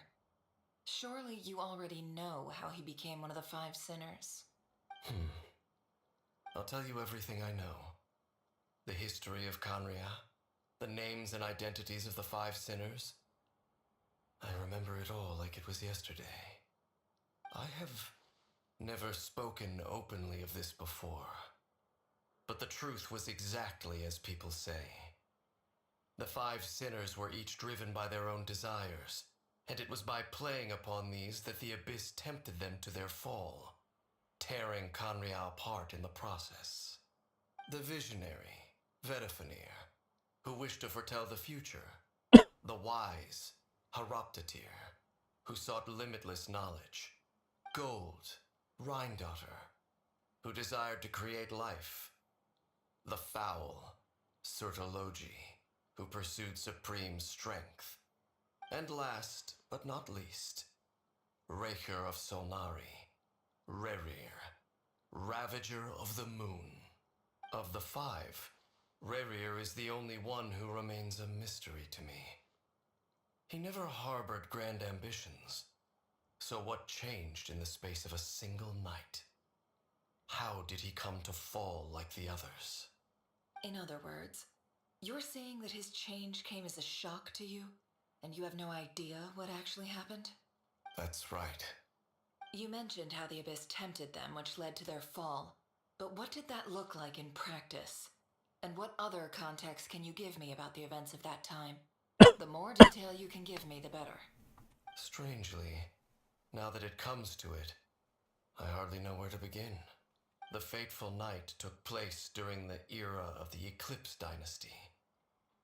One day, my elder brother, the visionary, Vedifenir, was summoned to the palace by the Vinster King, only for the king to gouge out his eyes and cast him into the dungeons. When I came to hear of this, my fury knew no bounds. I gathered together every ally I thought I had, and together we set a night to storm the palace and free Ved. Centuries on, the memories of that night still haunt me like a never-ending nightmare. We broke through the palace gates, just like we had planned, each striking towards our separate targets. But then, I was betrayed. Even Vedifenir, the very person I had come to rescue, abandoned me and partook of the Abyss's power. So, it's personal after all. Then tell me, Mr. Dainsleif, what price are you willing to pay? You, of all people, must know that nothing comes for free. I cannot say what price would be worthy of such a commission. But know this. Rerir was not always a madman. Believe it or not, there was a time when he was just an ordinary man, working for the Conrian Intelligence Service. Uncovering the truth of Rerir's past is the only way to unravel this mystery. But before you decide if you will accept my commission, I will tell you more about him. Enough, I hope, to help you plan your next move. Sounds pretty good to me. Feels like we just flagged down a random passerby, only to discover he's actually a master strategist who has a score to settle with our enemy. Can I borrow your halo? It could be useful in the lighthouse. Hey, enough with the wisecracks! Besides, isn't that lamp of yours bright enough already? Relax. It was meant to be a compliment. If that was a little over the top for your liking, I'll make sure to tone it down next time. I'll give your proposal some serious thought, Mr. Dainsleif. Let's speak in private once the meeting is over. Before that, there's a few things I'd like to share. He's speaking! Oh.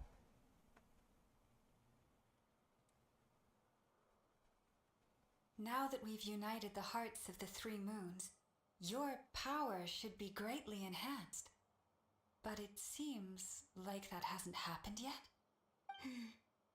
I believe it will take a little longer. You've done so much for me, so I want to be completely honest with you all. Even though I'm doing a lot better now, the truth is, my recovery will likely be an ongoing process. From the moment I was born, my power has been slowly ebbing away. And that is because Tevat has never accepted me. Even with the moons united as one, it seems my rejection cannot be undone. So far, I have yet to find a solution.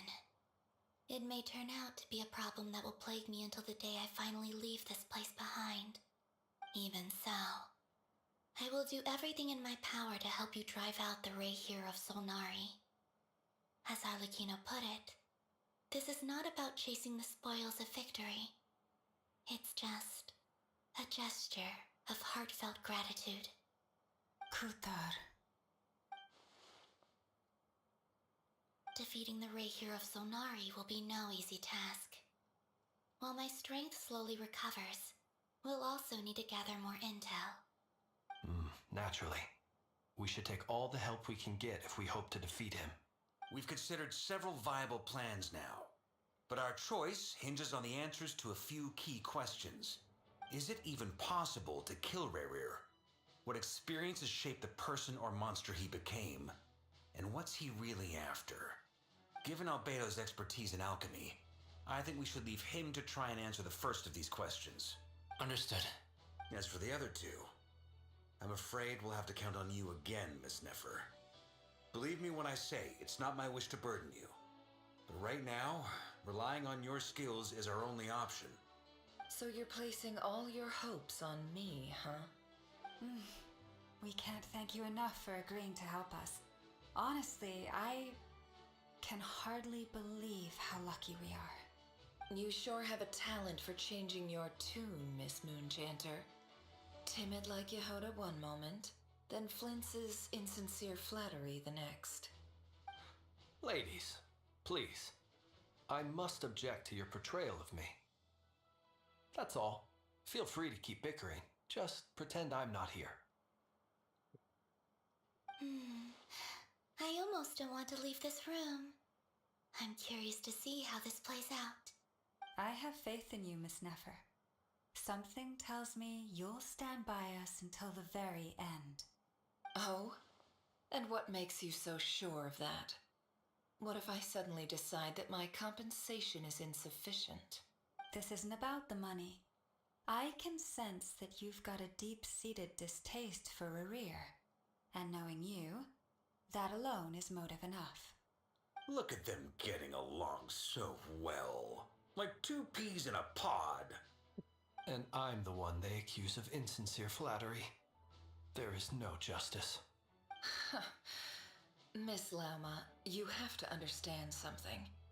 Unlike you, I don't actually enjoy having everyone's hopes on my shoulders. Is that right? Well, maybe the fact that I'm willing to put my hopes in other people says more about me than you. But the fact is, I also trust you. And that's because I know that you're someone we can count on. Anyway, we've got our plan, so let's get moving. Mr. Dainsliff, let's talk.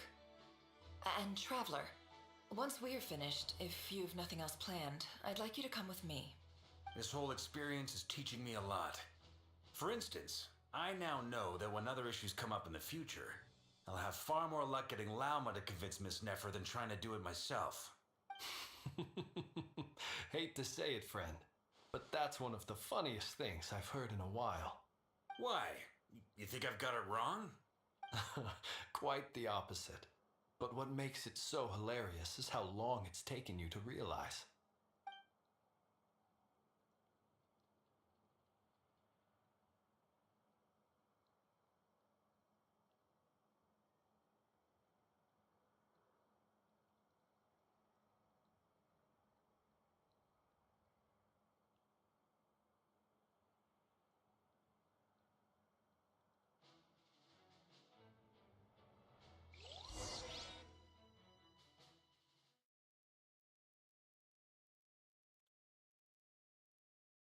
Okay.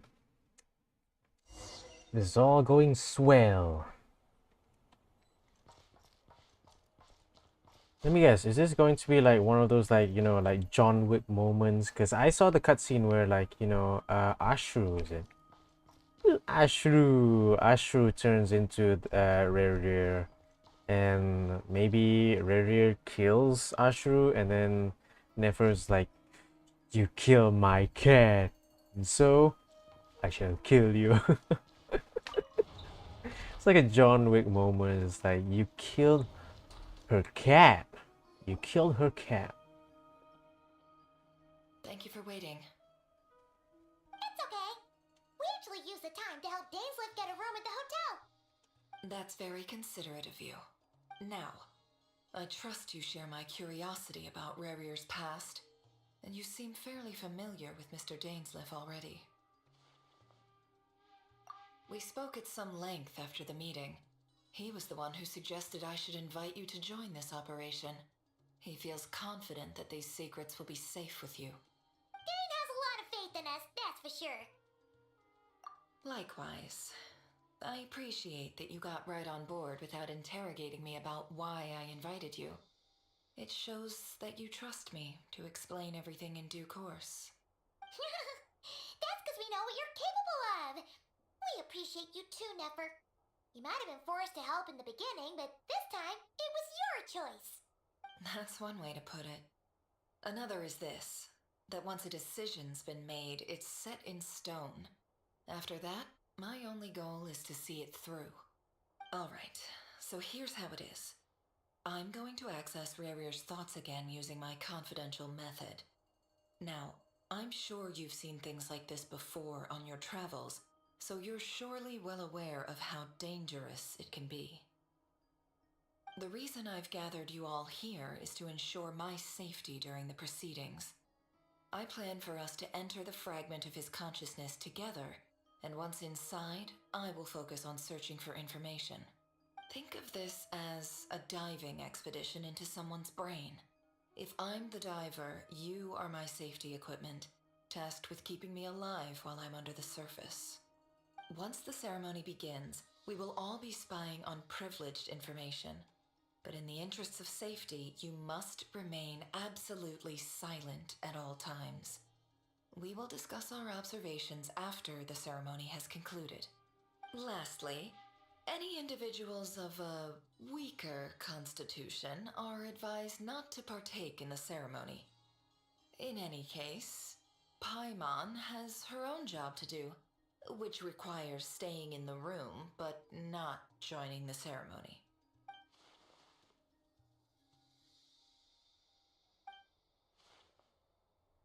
Well, good luck, everyone.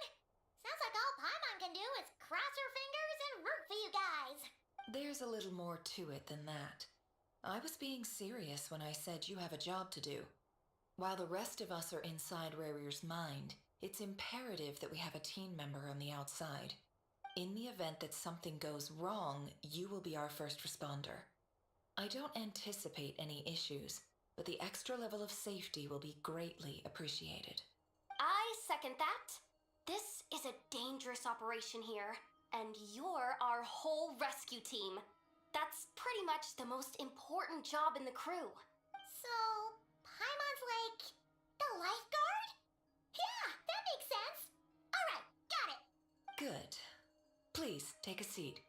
We'll get started momentarily. So basically, we're entering Rerir's like mind again. Did Mr. Dainsliff tell you anything else? He told me that he believes Rerir kept some big secrets in his life. He's not sure that they were the cause of his eventual downfall, but he's asked me to uncover what those secrets were all the same. But surely you're not planning to go through with this, no matter the cost. If you think that, you'd be overestimating me. I'm a businesswoman, not a mercenary. But I do have my own professional reasons for taking this job. You think I'd turn down the opportunity to get a first-hand glimpse into Conrian history? No chance.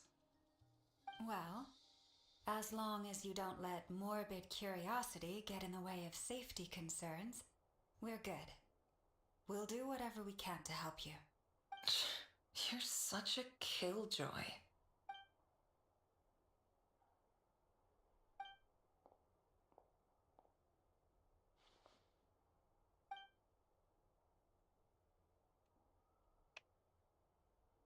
All right, I'm good to go. All set over here too. Promise, Paimon, you'll be extra careful. Pinky promise. All right. Let your whole body relax. We're about to begin. Close your eyes. Close your eyes. Relax. Relax your anus. Where did that clip come from again? It's just like relax your anus, and I'm like, the fuck? What is? Where? Could this be his office? Pretty standard setup. Bookshelves, paperwork, files. According to Dane's Warrior used to be an intelligence operative. Chances are there's plenty of top secret intel stashed away in this room. Is this where you keep your secrets, Rarier? Can't say I'm not looking forward to this.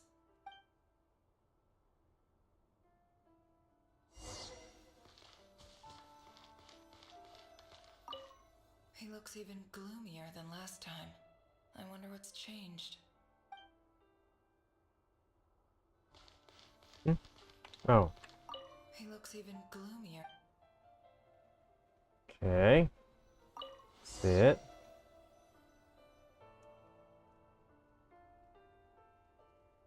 Today's files are in. Time to wade through them, just like usual. Male, 51. Occupation, cook. Confirmed Crimson Moon descendant.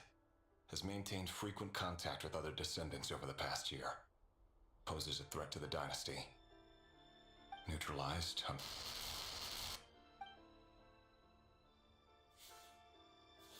This one should be archived under purged targets.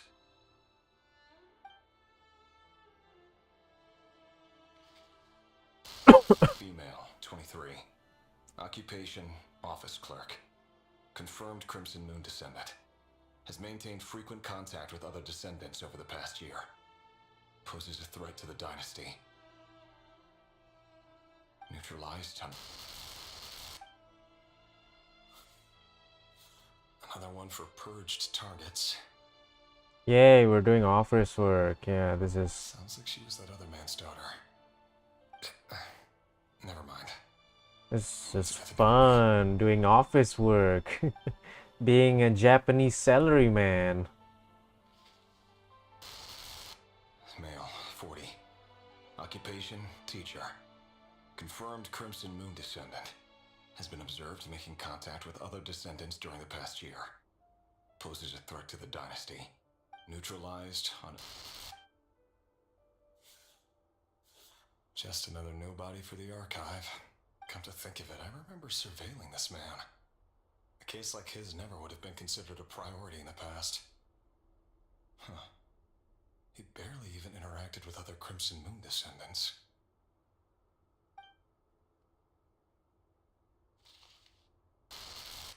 Female, 16. Occupation, none. Orphan and confirmed Crimson Moon descendant. Has been observed making contact with other descendants during the past year. Poses a threat to the dynasty. Neutralized on... Damn, this is dark. Filed. I have no recollection of this girl. None whatsoever. She doesn't seem to be anyone important, but then again, how many of them really are?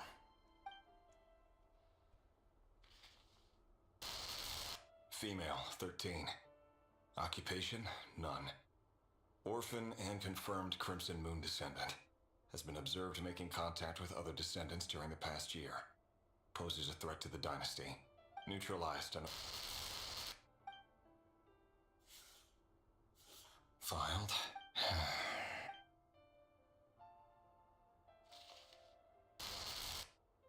Neutralized.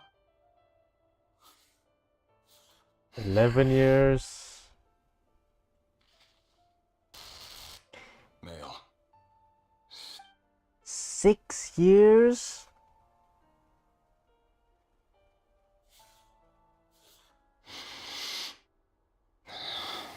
I mean, they did mention about like killing kids, but damn, this is dark. It's funny, isn't it? Your job is becoming both harder and easier at the same time, depending on how you look at it. Sooner or later, the Crimson Moon descendants will be completely wiped out. But as their numbers dwindle, they become harder and harder to track down. That's not how it is. Fortunately, however, most of the able-bodied adults have already been taken care of. The remaining weaklings will be increasingly easy to deal with. No! No. My job is to ensure the survival of the Eclipse Dynasty. And the only way to do that is by eliminating any and all potential threats. It's a perfectly legitimate line of work. Every single one of my colleagues can attest to my fairness. And if my friends were aware of the facts, I know they'd back me up too. Assuming, of course, that they were aware of all the facts.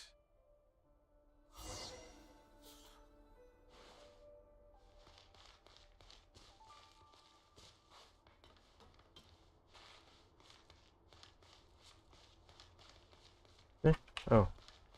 Wait, where are we going? Here? No, not here. Where are we going again? Oh, here.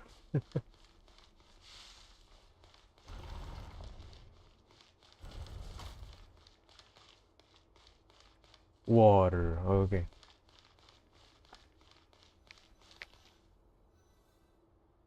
Mr. Vedifalnir, it's been quite some time since we last met. Rerir, I trust you're here because you have something important to discuss. Forgive me. I wasn't tuning out, it's just, I noticed you didn't even phrase that as a question. As if you knew I was coming. Tell me, does someone in your position ever feel the need to ask questions at all? It is indeed within my power to foresee certain things. Things like your arrival. I was just thinking. It won't be long before I'll be inviting both you and Dane to my wedding. That isn't a lie, but nor is it a fact as such. It's a wish, isn't it? No fooling a prophet, is there? Ever since that day we met for drinks, I knew it was only a matter of time before you came looking for me. Does it feel good? Knowing how the future will unfold. I'm afraid the notions of good and bad fail to capture the complexity of what such a power entails. Once you've seen what will come to pass, it can be all too easy to succumb to fear and melancholy. Unless, of course, you learn to abandon these feelings. You fear my silence, and long to hear the words I left unspoken that day. That's right. You must have noticed my reluctance to broach the subject, and the reason is simple.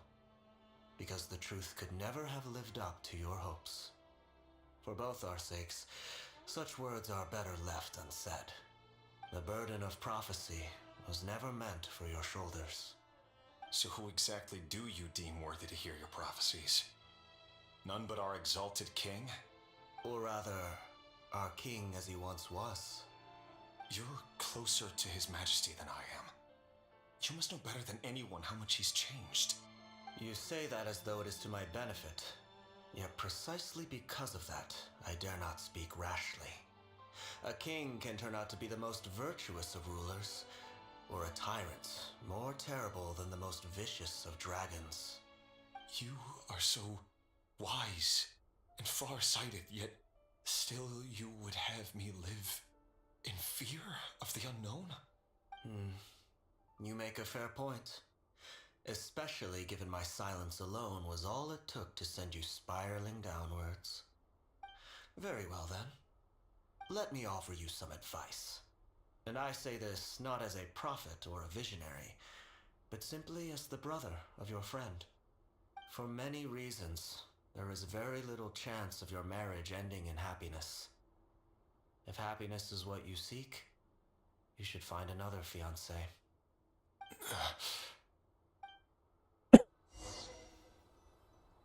Hold on. There's that same black fog again.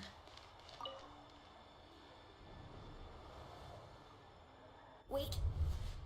Hear me out. This time we finally got a clear look at his face and learned his true identity. His name is Rayrir, and he claims to be one of the king's guards. What did you say? A cruel irony, isn't it? The man you're set to marry leads a double life as a brutal executioner. Why are you telling me all of this now? Simple. It's because I want you to kill him. You are the only person he would never suspect. No, absolutely not. I would never dream of doing such a despicable thing. So you'll just stand by and watch him slaughter us to the last? Do not forget that the blood of the Crimson Moon flows in your veins too. The blood of the Crimson Moon? What does that matter now? The dynasty has long been dead and gone. You think that alone is reason enough for me to throw away everything I have? Why wouldn't it be? You two were once a child of the Crimson Moon, just like me. Don't tell me you've never felt so much as a flicker of fury for the way we were trampled into the dust.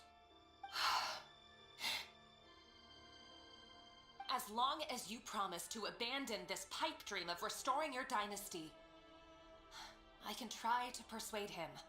Or have him persuade the Vinster King. Persuade the Vinster King?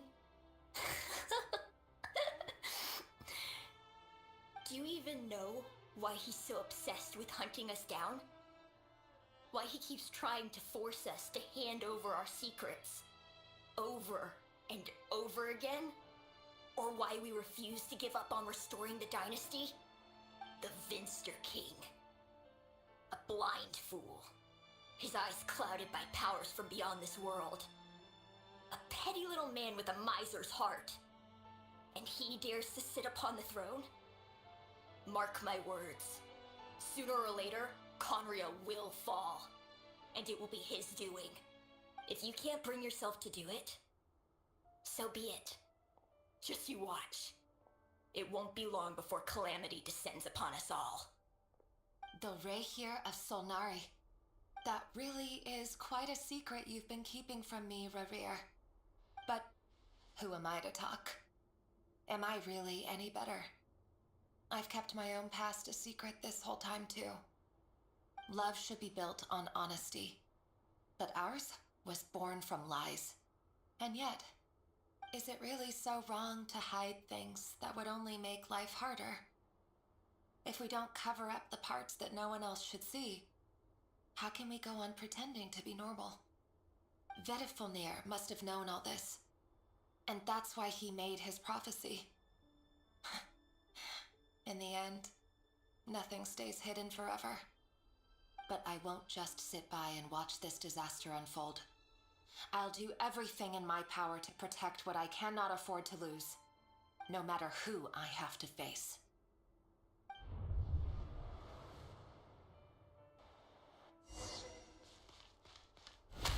Huh? Was that Rayrir who just walked past the window? Doesn't it give you the chills that he still takes the same road to work every day? As if nothing ever happened. Those people at the deli. Enough already. They're clearly pretty taken by their own disguises, so just smile and play along. Pull the rug from under beasts like that, and you'll risk having your throat torn out. Deli? Oh. They're talking about those people from the opposition. Right. I'd almost forgotten they used to run a deli. People of no consequence always vanish so easily. And no one even remembers them. But surely you can see he's not the man he pretends to be. So many have died already, and they say that the king's madness grows with each passing day. We're not going to survive this, are we? But Why does it have to be this way? Do we really deserve to die just because of the blood that runs through our veins? Felindis, are you even listening? Sorry, Freether. My mind was off wandering. I heard you, though. You're talking about what Rerir said. He's just following the king's orders. He's a secret agent, and it's his job to hunt down rebels and dissidents. By the time you first met him, he'd already taken lives. Maybe he was using you from the very beginning. No. Rerir has no idea I have anything to do with the Crimson Moon. My family are only distant relatives of the main lineage, and besides, my eyes are perfectly ordinary. Truth be told, apart from my teacher, pretty much no one knows I have any connection to any of it. It's been a long time since my family severed ties. But as Orlog said, who could possibly talk sense into that raving lunatic of a king? No one. I'll work something out. Trust me, I'm with you all. But for now, you need to keep yourselves hidden. Don't let anyone find you, anyone at all. Don't forget that Rerir is an Eclipse operative. You need to be extra careful when he's around. And when I am too. For now, don't come looking for me. And if anything happens to me, just act like we've never met. If even you can't escape this, what hope do the rest of us have? But after all this time together, surely he wouldn't lay a hand on you. I won't speak in his defense, nor can I give you a clear answer to that question. But I'll do everything I can to put an end to this. Here, hold on to this. If an opportunity to escape presents itself, take it. You'll be glad you took some spare change. You called that change? But...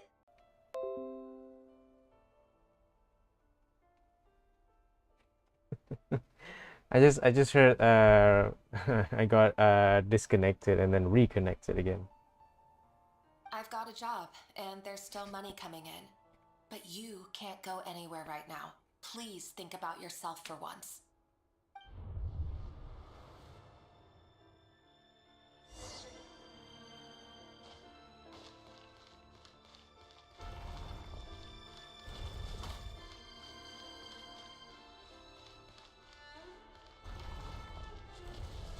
Another day, another round of assassination training. Training ground is just beyond this hidden passageway.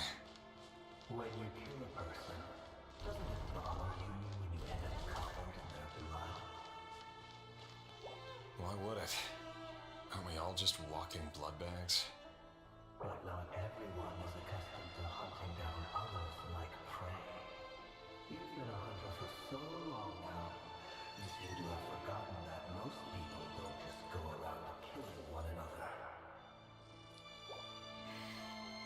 Leave me alone.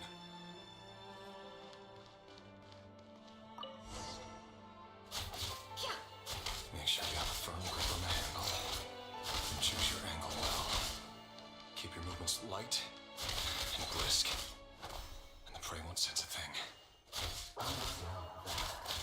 I'll bet no one's ever died of chronic in your hands. I work clean. No traces.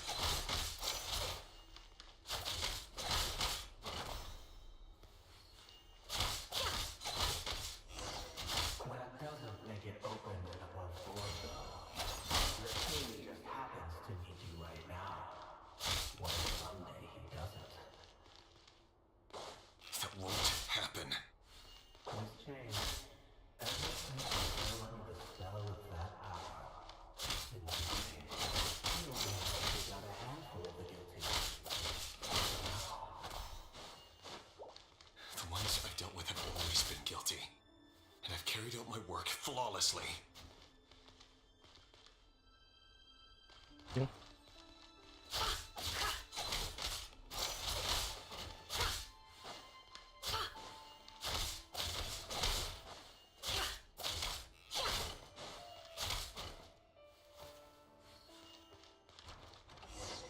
You know I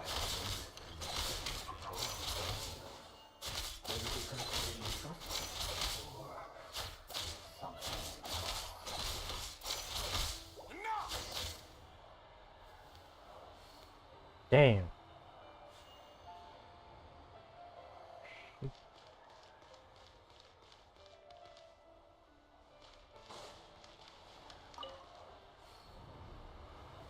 Delindis, do you still remember Orlog? Orlog. The boy who was pretending to sell flowers. You spoke for quite a while, didn't you? Yes, we did. What about him? He was arrested 2 days ago. Chances are he's already dead. He... I just don't get it! After everything he's done, why do you still stand by him? Or does it mean nothing to you that people keep dying? No, that's not... Just hear me out. I need to go now, Delindis. They're looking for us. You take care too. If you ever need a place to hide, come find us.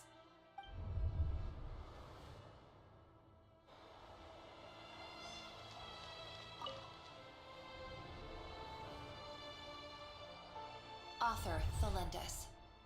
Over the course of this week, the research object was subjected to interference for a total of 47 hours for experimental purposes. The results are as follows. All subjects of observation that were sent inside have now... The situation within is proving more problematic than anticipated. No progress whatsoever. What now? Won't you give me even a glimmer of hope? Things are getting worse by the day. I have to find a way or we'll all be in danger. But I... If all this research comes to nothing, what then? Sooner or later it'll be my neck on the line. But could he really bring himself to kill me? No. Surely he wouldn't have the heart.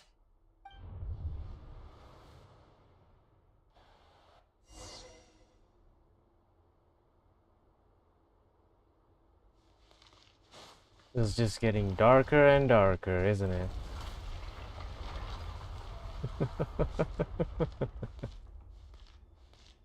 Why won't you just let us go? We don't even know each other. All we want is to live ordinary, peaceful lives. You want to live?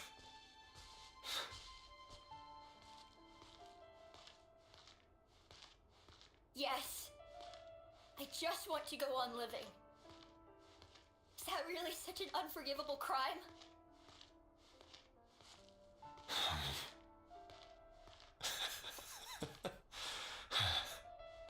You want to go on living. I want you to keep living too. To keep living forever. That's why I have no choice but to continue on the path I'm on. If only some savior would suddenly swoop down and change the way the world is. Too bad that's not going to happen. Imagine that.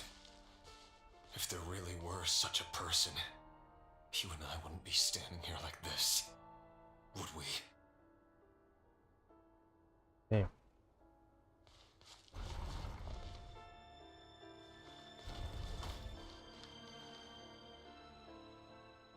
Today's files are in. Time to wade through them just like usual. No, I don't get tired of it. It's my job. And not only am I lucky to have it, I'm good at it too.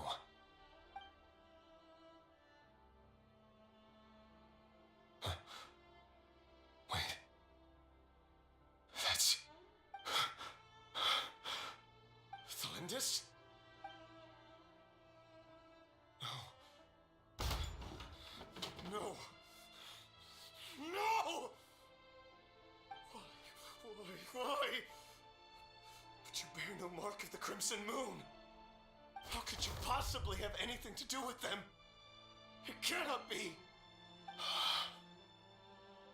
A diluted bloodline. Carefully concealed. I see it now. You've been living in the shadows just like me. What a fool I've been.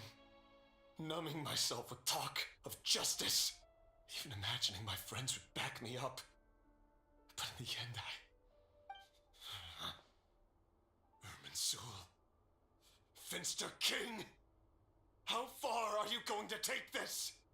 From the direct bloodline to secondary offshoots? And then what? Today it's the descendants of the Crimson Moon. Who will it be tomorrow? Will you not rest until everyone down here is dead? No. This cannot go on. This is where it ends.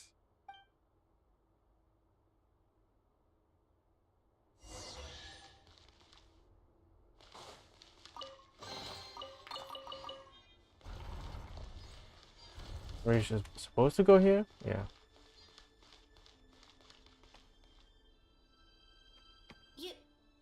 You're really letting me go? I am. As long as you can guarantee that no one will find you. Don't worry, I'll be extra careful. No one will know I was here. But what about you? Me? If you let me go, you won't be able to complete your mission, will you? Good point. In that case, maybe you should stay. No, please! I just want to see the outside world again. To... Go on living? Yes. I know you're a man of your word. So please, just let me go. If I let you leave, what will become of me? Just kidding. Go, now. But remember, don't let anyone know you were caught. We'll be seeing each other again very soon if you do.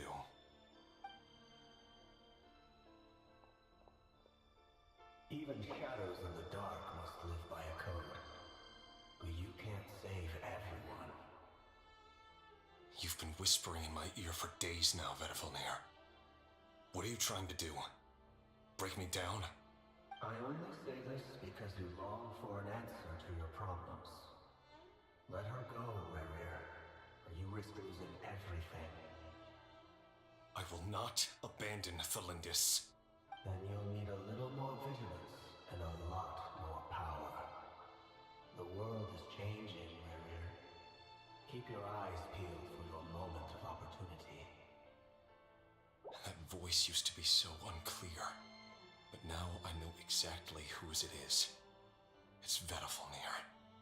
He won't tell me how to actually resolve any of this, but he keeps trying to manipulate me like a puppet. What's his game here? Tell me then.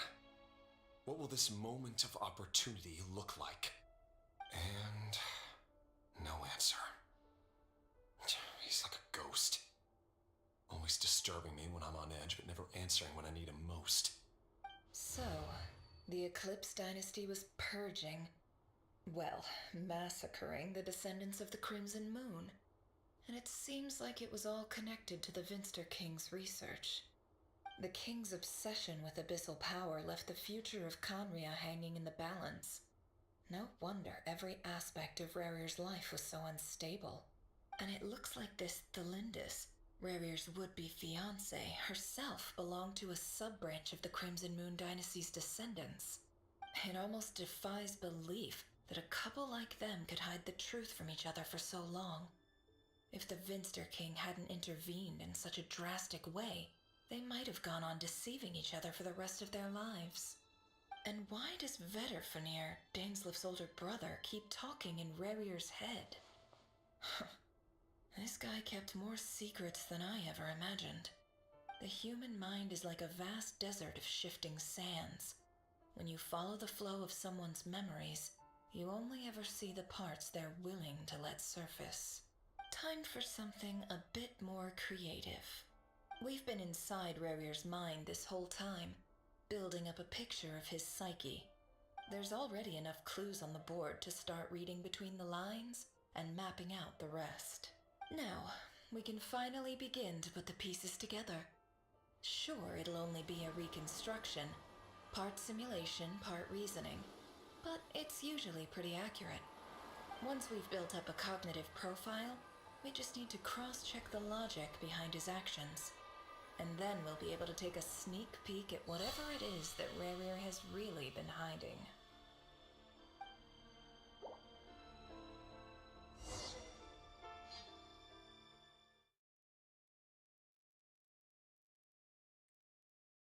How long have I been streaming? 2 hours already? Almost 2.5 hours. We're almost there. Almost there. What is this? Riri, are you there?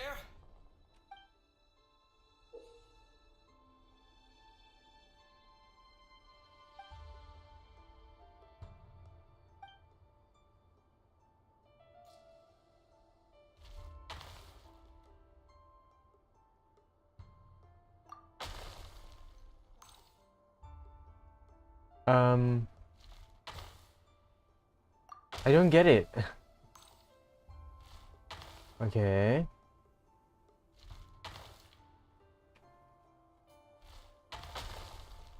Can I move the camera at least? Like, oh my god, this is so weird. Okay.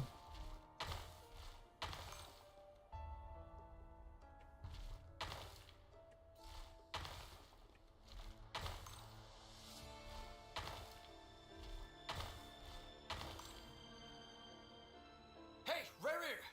Come out, it's urgent! Dane? What's wrong? Quick, come with me. I'll explain everything once we've met up with the others. Okay. I'll come. But the Lindis is still over at the Universitas. I'll need to leave her a note. All right then, but make it quick. I've never seen Dane so worked up before. Whatever this is, it must be big trouble.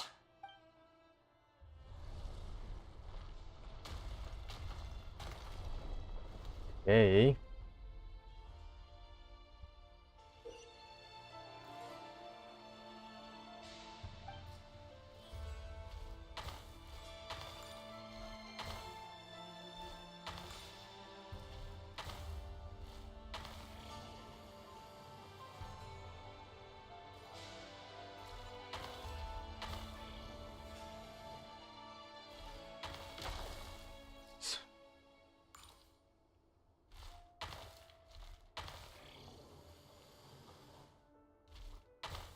It's the camera angle. I don't understand.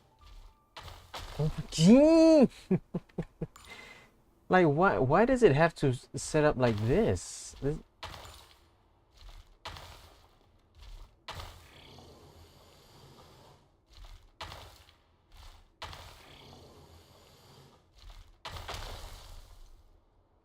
Ah! I know the devs are being creative about it. Fucking fix the camera angle.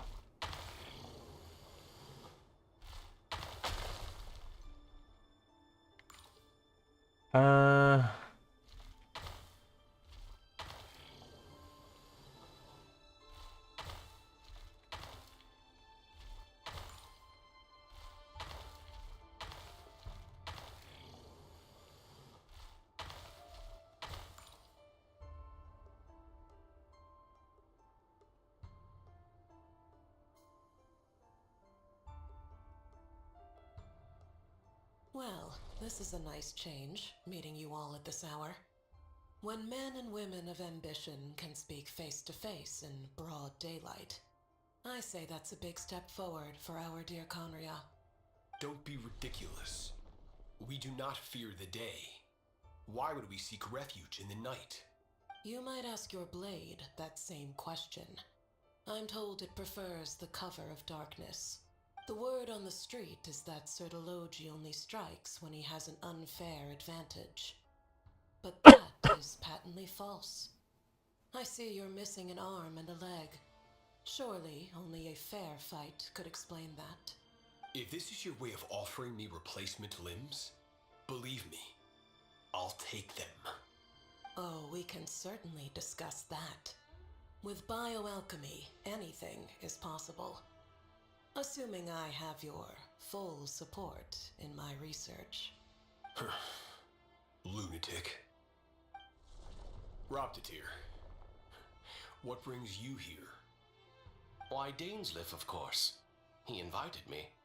Please, cast aside your apprehensions, Miss Rhindaughter. Whatever the rumors may say, I am but a humble servant of the king, and I can assure you he affords me no greater convenience than he does you. Well, the Universitas Magistrorum won't stop fawning over you, so at least some of the rumors must be true. You're clearly doing well for yourself, so drop the humble servant act. It endears you to no one. You're president of the Universitas Magistrorum, the chief royal mage known as the Wise by royal appointment, and by far the most favored among the 4 pillars of Conria. Vice President Veet doesn't even try to hide his envy when he sees you. My success is the product of hard work and good luck. It's as simple as that. Were the king not such an extremist, I hardly think I would have received a senior post at my age. Of course, no job is without its gripes. Serving a king like ours can be a challenging task, as I'm sure you can imagine. And as for Efterveet, in missing out on the presidency, he's dodged a mountain of stress. Like everything else in life, it comes with pros and cons. You're all here. I apologize for the short notice, but it was an emergency.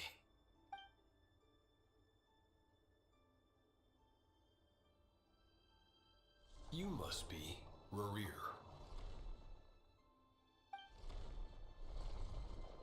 Mr. Sertologi. Yes, I handled your case file during your sentencing. Nothing personal, of course. I'm pleasantly surprised that you remember me. You're clearly a person of substance if you've been invited here. But Dainsleif, you'd better have a very good reason for convening this little gathering.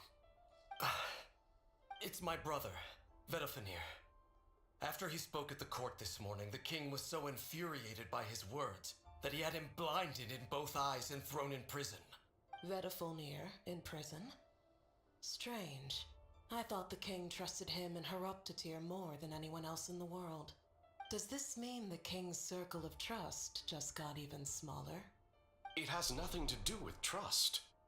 It's about what the king wants, which is as clear as day to anyone paying attention. I simply appease him, because it's in the best interests of the Universitas Magistrorum. And also because you're slimy. Vedafenir, perhaps less so. But still, a visionless visionary? It rather inclines me to think that qualifications are not what get you ahead in Conria. Do you honestly think this is an important discussion to be having right now? Dane, what are you planning to do? Rescue Vedafenir, I assume. Correct. It will mean storming the palace by force. Tonight. I need all of you on my side. That's far too dangerous. And don't forget, Dainsleif, you're captain of the Royal Guard. You swore an oath to the throne. You've been planning this for a while, haven't you? I have no desire to commit treason. But whatever critique the king may have of Vedafenir, disfiguring your most loyal subject for putting the best interests of his court and nation first, this is not the conduct of a wise ruler. My blade will force the king to see the error of his ways. So, Vedafenir's prophecy enraged the king. I'm sure it wasn't what he wanted to hear, but if he won't take counsel even from the visionary, that is deeply troubling news. The extent of His Majesty's madness is now all too clear. The question is, how does a man like me get out of this situation unscathed? You have noble ambitions, Dane, but I'm afraid they don't do much for a guy like me. I'm not interested in saving the world. All I want is a letter of pardon. A letter of pardon? For whom? Thelindis? The chances of the Vinster King issuing a pardon for anyone connected to the Crimson Moon seem vanishingly slim.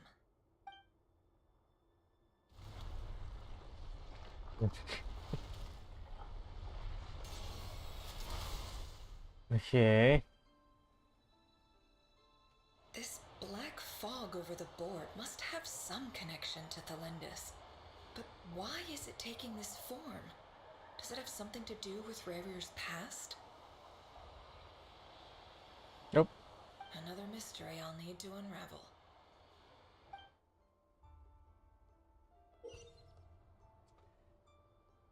Okay. Your pieces will own it and they still haven't fucking like let me rotate at least so I know what's my movement. So going forward is D. Going left is fucking W. S is right. A is backwards.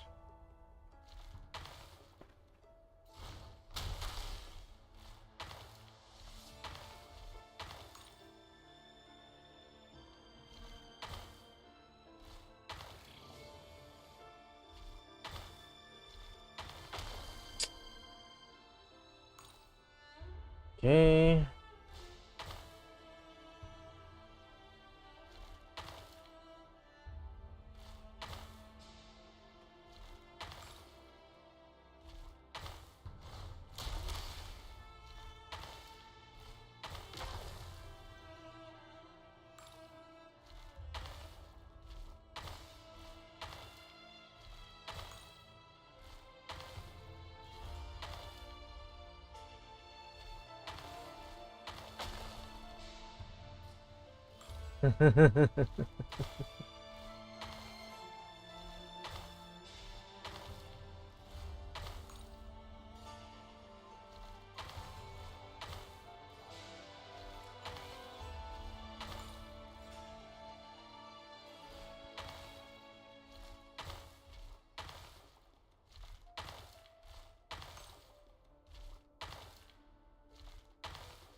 Author Thelindis.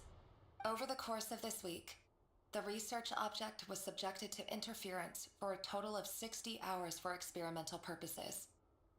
The results are as follows. Research dating back to the Crimson Moon Dynasty has established 2 points regarding moon marrow.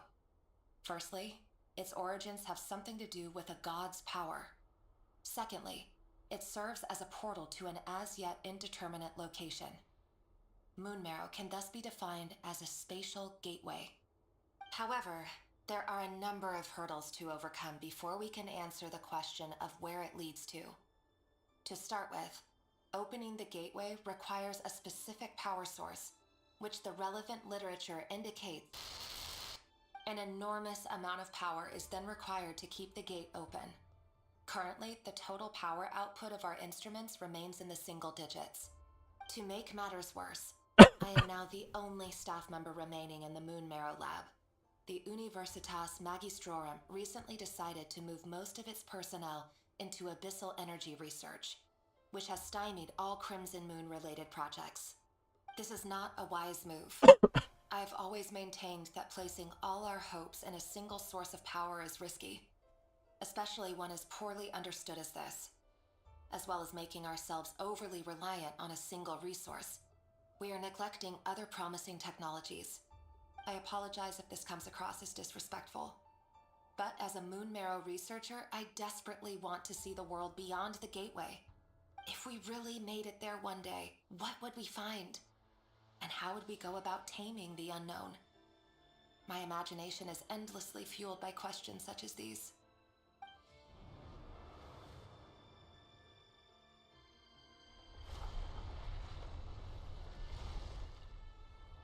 Okay.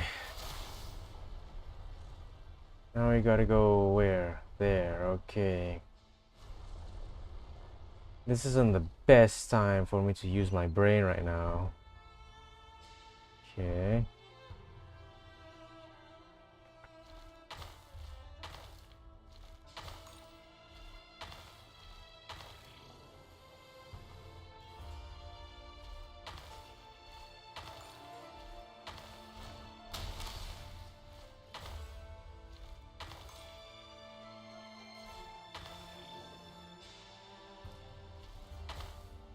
I don't think I have enough. Yeah, I don't think I have enough. So...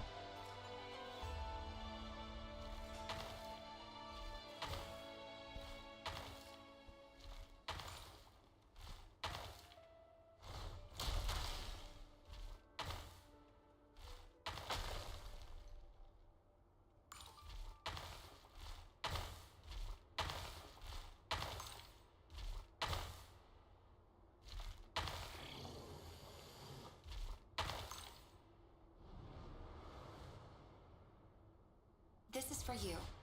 I heard you're gonna leave the city with your parents. Delindis, did you hear about what happened? I've heard nothing. Rerir got back very late last Friday, and he was acting a little unusual, but he slept pretty well, so I'm guessing whatever he did was a good deed. You never saw him, and I don't know what he did. And this conversation never happened. You understand? What if he finds out that you pried into his secrets? Don't be silly. I don't know what secrets he does or doesn't have. All I know is he's just a normal guy who happens to run some errands for the king. Are you scared of him? I don't know. The Rerir I know doesn't match the person you all describe. Logically, I should be scared of him. And yet, I don't want to lose him. But enough about that. You should get going, and be careful with the package I gave you. Keep it secret. Keep it safe. What's in it? A piece of the moon. All you need to know is that as long as you keep it safe, then in the future, everyone will be able to see a red moon. A red moon? You mean our moon? That's right. Our moon. Promise me you'll look after it. I promise, Delindis. The Crimson Moon bloodline will never die out. Its light, the color of blood, will become like a fire that flows in our veins, no matter how long it takes.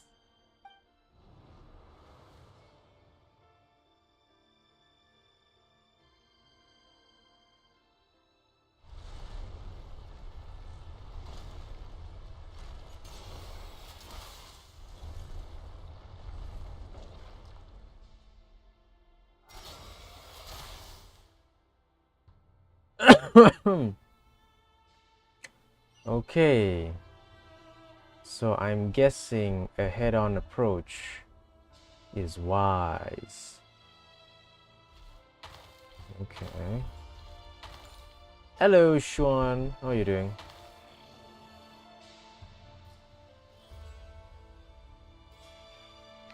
This is so weird. I really don't like this so much.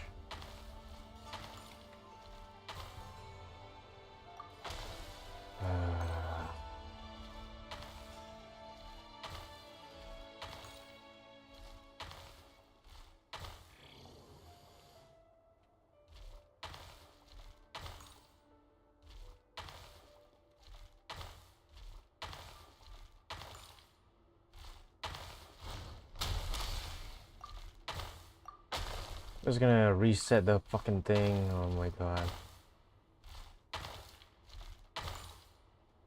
The only thing, okay, that I really hate, it's not about like the long ass storyline, but the fucking controls on this. If you wanna go front, naturally you press W, and if you wanna go right, naturally you would press D. If you want to go left, you would press A. But now, it's all weird. If you want to go front, you have to press D. If you want to go right, you have to press S. Which is the button you have to press if you want to go back. But no, if you want to go back, you have to press A.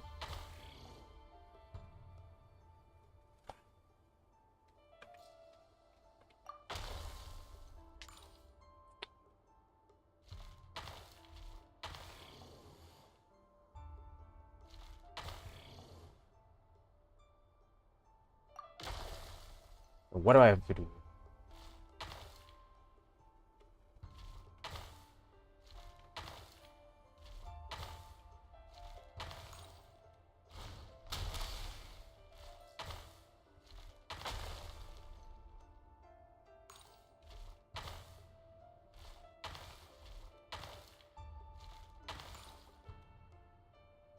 Hurry, everyone, and stick to the plan. I'm good. I'm just angry about this whole thing. Sir Dainsleif, what are you? Is this treason? You know what happens to those who betray the throne. Please, don't do this. It is the king himself who has betrayed the throne. He has betrayed all of Conria. If you have any love left for justice in your heart, you should join me. It's showtime. Dan and his group will handle the troops in the palace.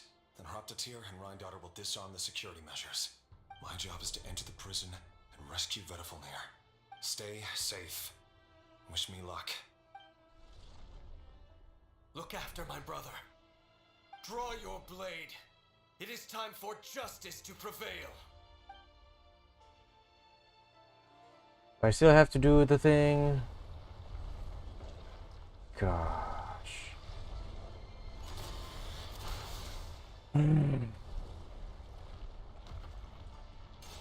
See, like you can just put at this angle, and then you just like, W to just to go front.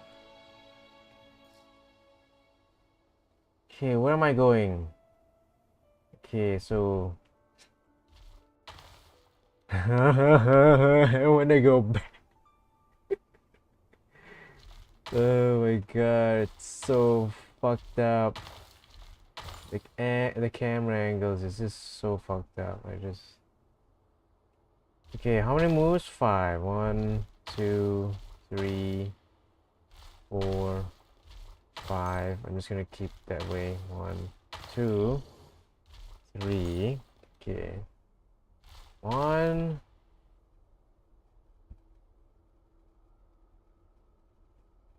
2, 3, 4. And I'm just gonna reset this whole damn thing.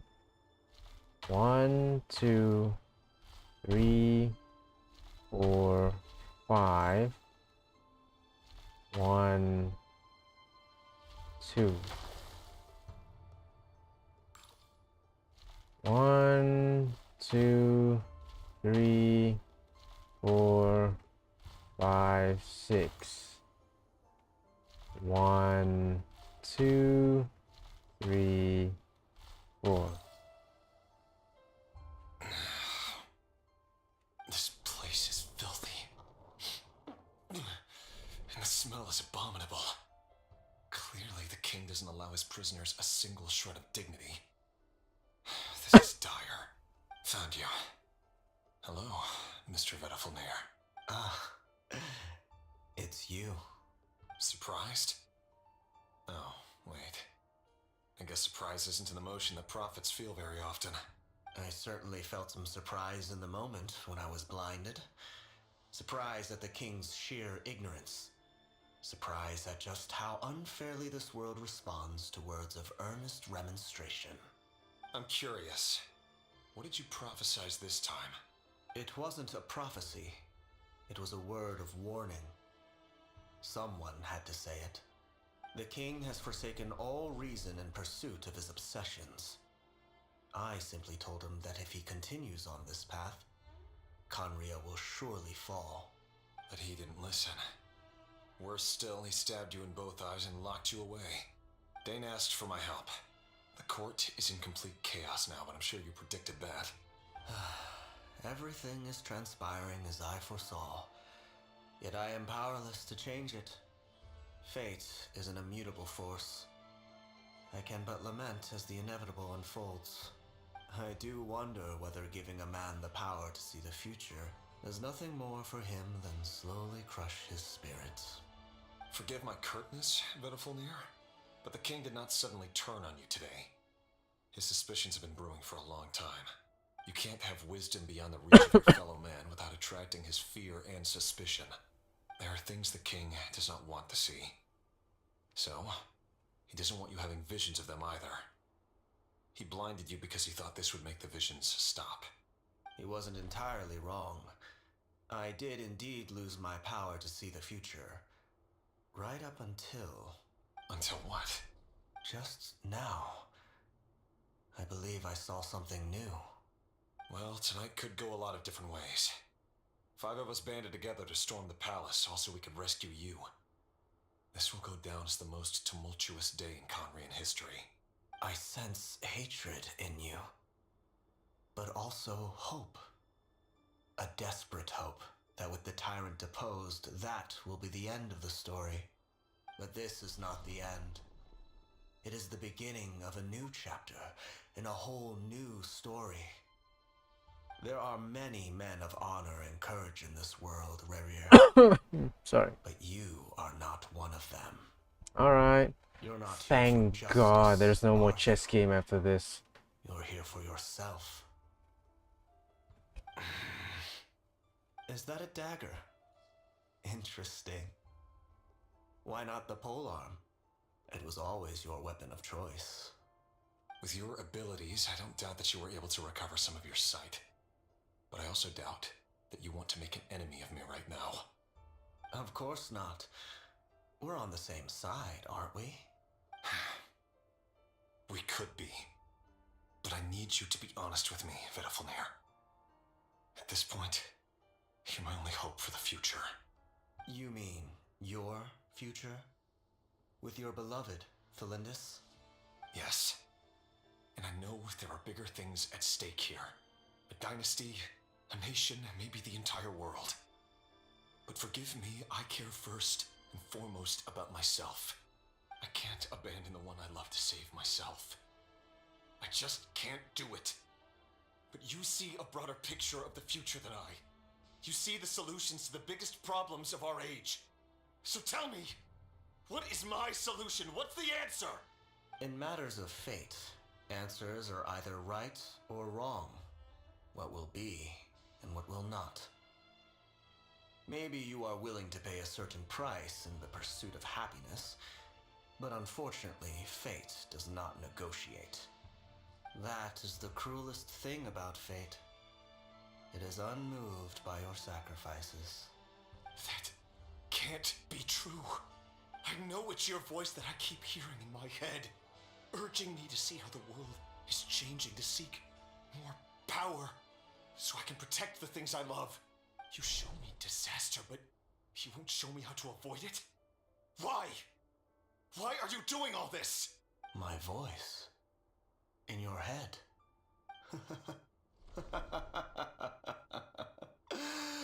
So, you hear it too.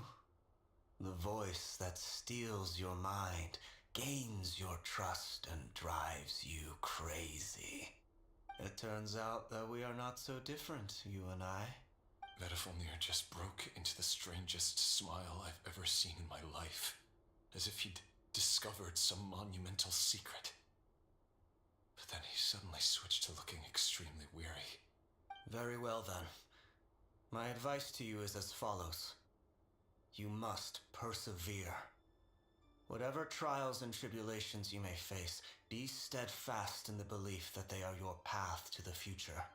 For as long as you live, your story with Felindis shall not come to an end. That is the only chance you have of fighting back against fate. It is up to you whether you believe my words. Regardless, that is all I will say on the matter. I will hold you to your word. Thank you for setting me free. In return, I will tell you one more thing that you cannot afford to ignore. Just then, a strange wave of energy rolled through the city. We had no idea what it could mean. If I were you, I would head to the Universitas Magistrorum. The Universitas? Oh no! I'm sure we'll be seeing each other again very soon, Rarier. Whatever Vedafilnir said, I didn't catch it. I didn't even help him out of the prison. There was no time to lose.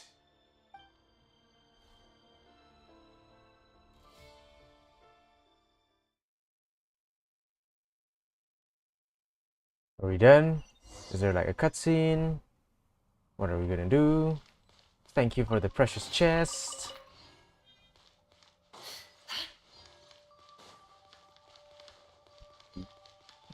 Damn. Monsters? Is this what my daughter's doing? Or the Universitas Magistrorum? Out of my way!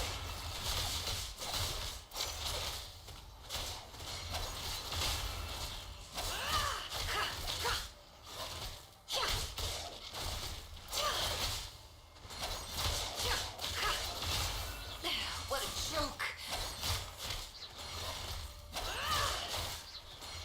Okay, I have to read. Oh, okay. I was like, how do you? Yeah, okay. Thank goodness I can use this. You asked for it. The Universitas. That reminds me of a rumor I once heard. Allegedly, the king installed secret mechanisms in the palace and around the city. No one knows where they are or what kind of power they hold. But if they were ever gonna activate, it would probably be on a night like tonight. Help! Help! Hold on! Don't let them anywhere near you! Save me! I can't! Ah! That sounded like an explosion. So, the rumor is true? The king really went through with it. What other means does the king have at his disposal? They must run on power from the Abyss. And given it's a major center of Abyss research, anyone over at the Universitas will be in grave danger. I have to hurry!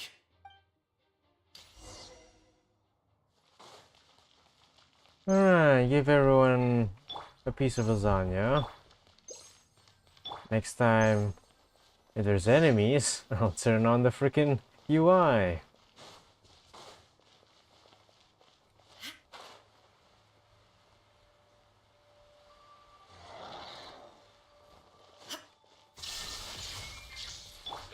Stop right there! Witness my rise. Laid bare.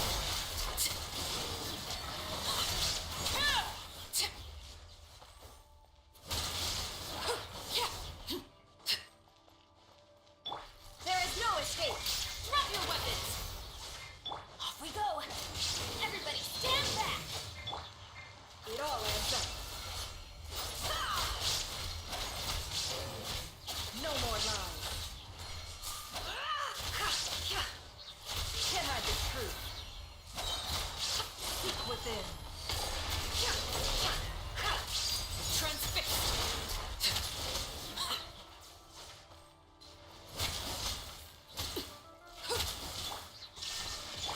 Final warning.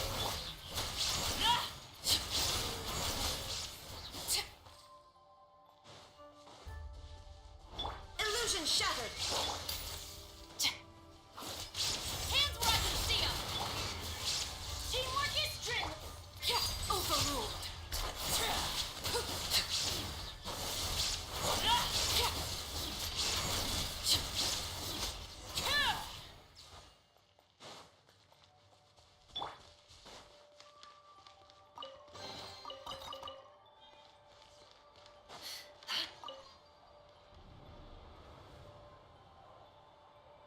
Monsters at the Universitas Magistrorum? Why now? Oh no, they're coming. It's no use. The table won't hold out much longer. The weapons. Where are the weapons? Of course. All the lab equipment was upgraded after the inspection last week, but the new weapons haven't been allocated yet. I'm done for. Is anyone there? I need help!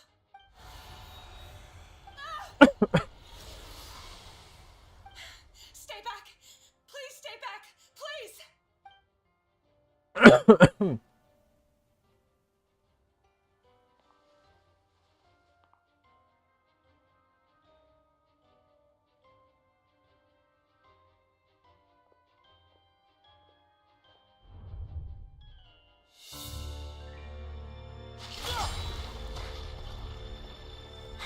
What's that? Reverie! So the rumors about your work are true. What? No! Listen, something happened at the palace tonight. We have to leave! You don't need to lie to me anymore. What do you mean? I know why you're worried, and I will respect the decision you've made. But it's okay, because I found a solution.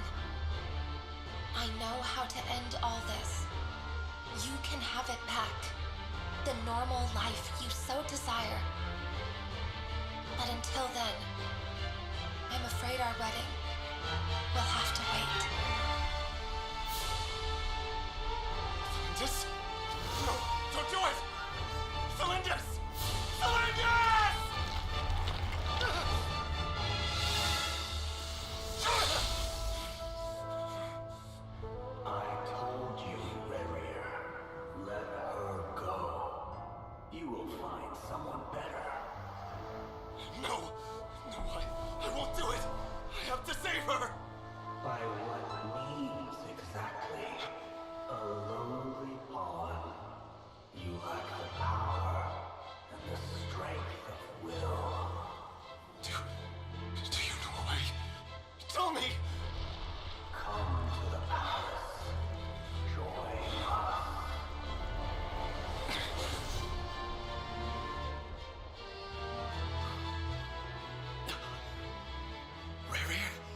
goodness, we...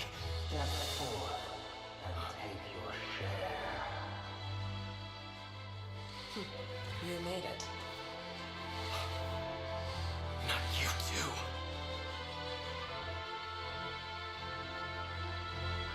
Hatred or grief, despair or desire. We all have our own.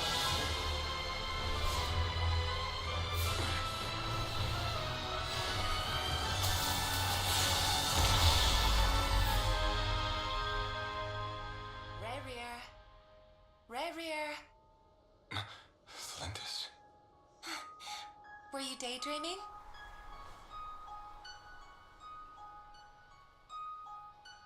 You still remember, Rarier?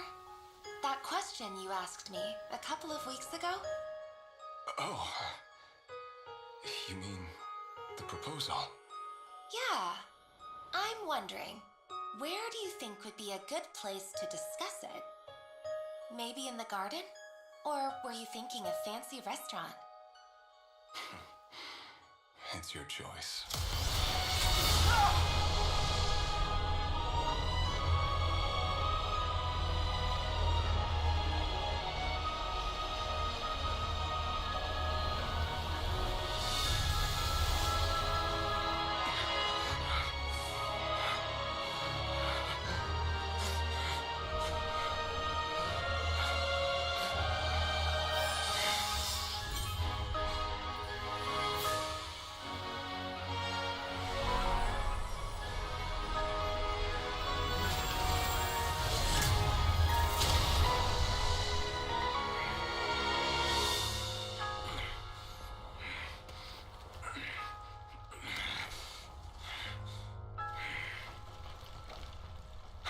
Find you.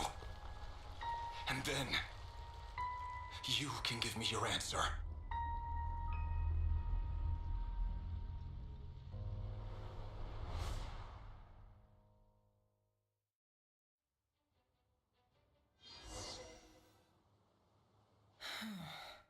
So that's how the Raker of Solnari was born. A monster created by circumstance is a monster all the same. Viewing other people's thoughts for too long can get uncomfortable. Right now, I'm feeling a strong sense of loathing. In a nutshell, the story of Conria is what happens when the truth falls by the wayside. Everyone tells little white lies, and before long, you have a huge pack of lies that destroys everything. Time to get back. His past is filled with sorrow, but the tale of any fallen civilization is one of endless tragedy. Cruel as it may be, that was Conria's fate.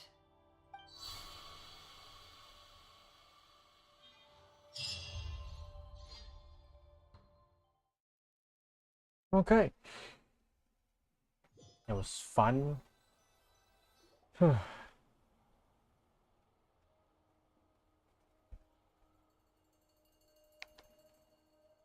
Everyone, I'm back. Can I get a standing ovation? Never! How are you holding up? Feeling okay? She's fine. Boss is a pro. Yes, I'm fine. You will have seen the events of Rarier's life through my thoughts. It's now clear that he is just a regular nobody, driven by personal tragedy, as he said himself. I mostly agree. There's only so much we can know about him from his memories alone, but they did give us a clear glimpse into his life in Conria.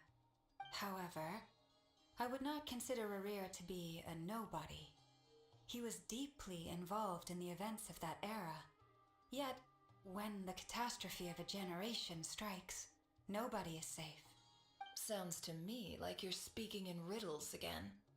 Is this you urging me not to abandon the people of Krai'd in their hour of need? That's not what I meant. Although I do hope you choose to remain a part of the plan. Without you, the mission ahead will be all but impossible. Then try to remember that I respond better to the carrot than the stick. and I don't appreciate being bossed around. Now, as for you, Missy, you were excellent. You stuck to the rules of the ceremony and kept your mouth shut the entire time. Bravo. Cool! So, can you fill me in on the deets now? Most of what I saw went right over my head. Patience. You'll hear the whole story, don't you worry. But let's meet up with the others first. It will save me narrating it twice. Yehoda? Yes, boss! Let me get that door for ya. That's more like it. For a moment there, I was worried you'd forgotten about the first clause of your employment contract. Forgive my curiosity, but what does the first clause say? It says I gotta do the annoying stuff that boss is too lazy to do for herself. Like opening the door, pouring the tea, yada yada. Is that right? If something is in the contract, it's because she willingly agreed to it. Rest assured that the curatorium abides by the very strictest of labor policies. You don't seriously think I'm cruel enough to treat her like my slave? In any case, I've hardly shied away from my share of the work today. Hope I don't catch Flintz and Varka lounging about in their chairs, enjoying a leisurely cup of tea. There's nothing I dislike more than other people enjoying themselves while I'm hard at work.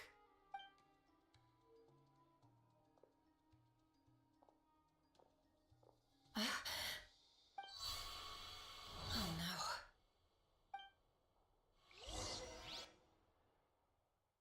What, are we like not out of the? We're still not out of the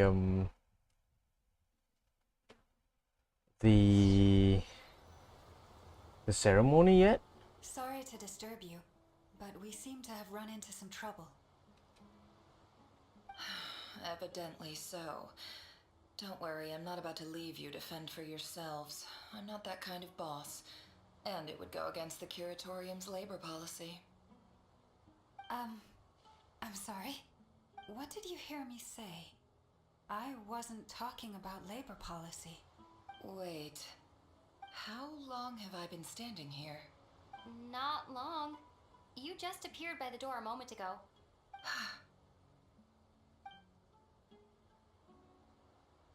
Boss, what's wrong? You look like you've seen a ghost. We've been tricked. We never left at all. Somehow I hallucinated that whole scene back inside the office. Hallucinated? But how? How indeed. This place should heed my will alone.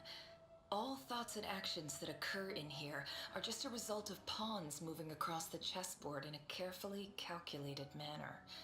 And nobody has access to this chess set but me. So you control everything in here? More or less.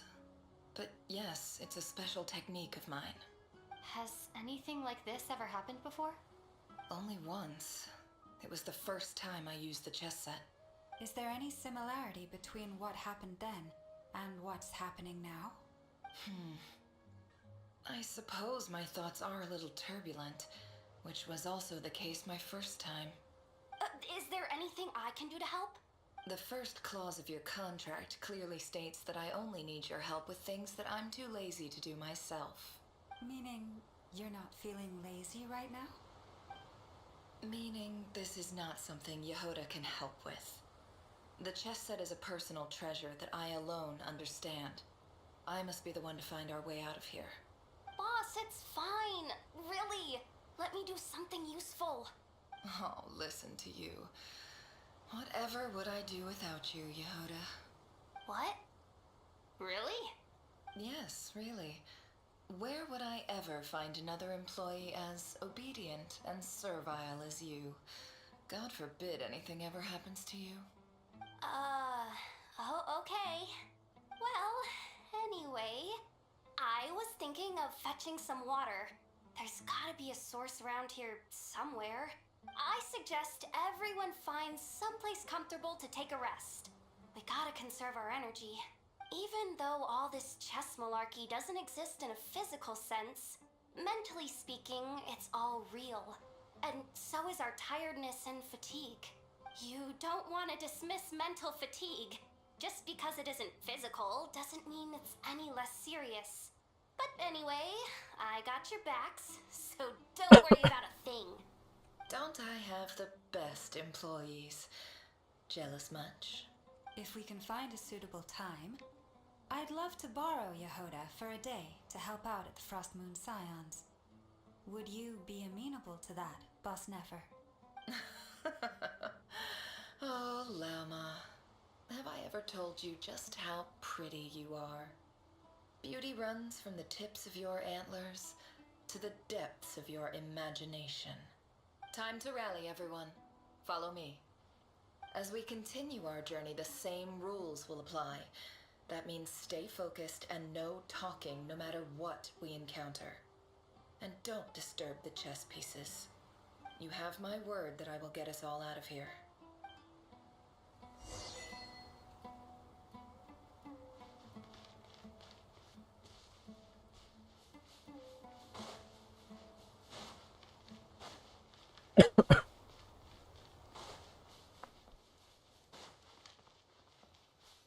This place looks familiar. That's not a good sign. There's some...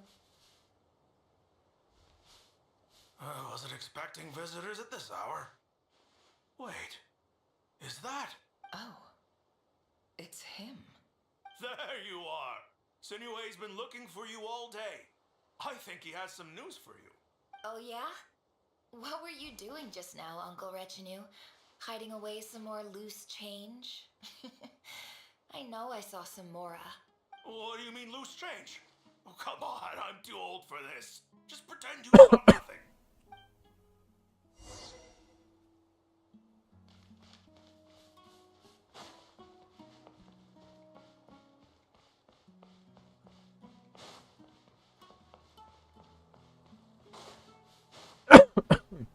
Hey, kid. Mind telling me what Sinuhe's been up to recently? I'm trying to get in his good books and I need a way in. Get in his good books? Why? What do you want with my dad, Uncle Apepi? I've written a new song. I was hoping to showcase it at the next festival, but I'll need his approval. A new song, huh? I'd love to stay and listen, but unfortunately, Uncle Retinue says my dad's looking for me. Well, there's plenty of time and I'm not going anywhere. See that pile of stones? I'll be sitting there warming up my vocal cords. Come find me when you're done. Pile of stones. Got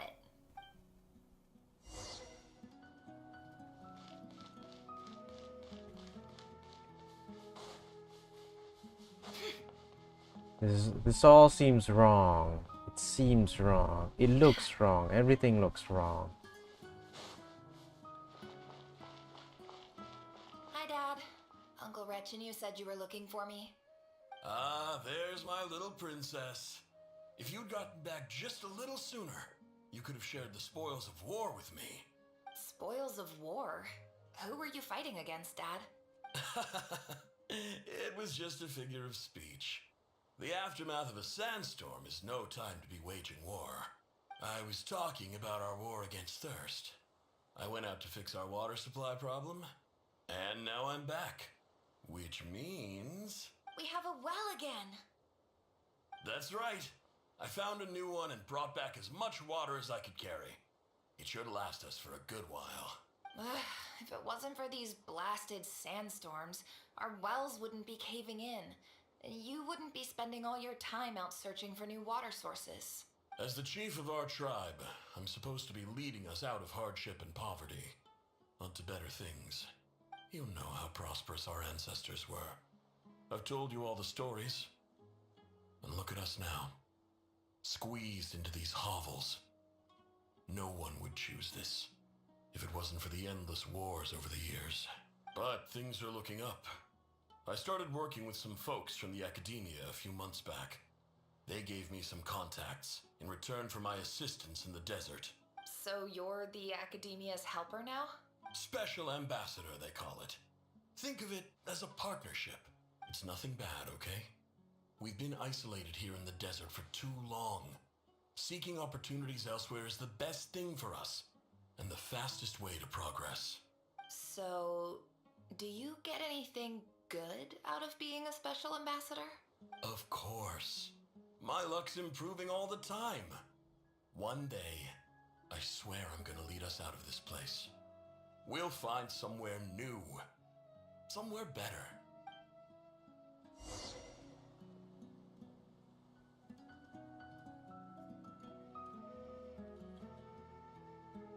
Right? No.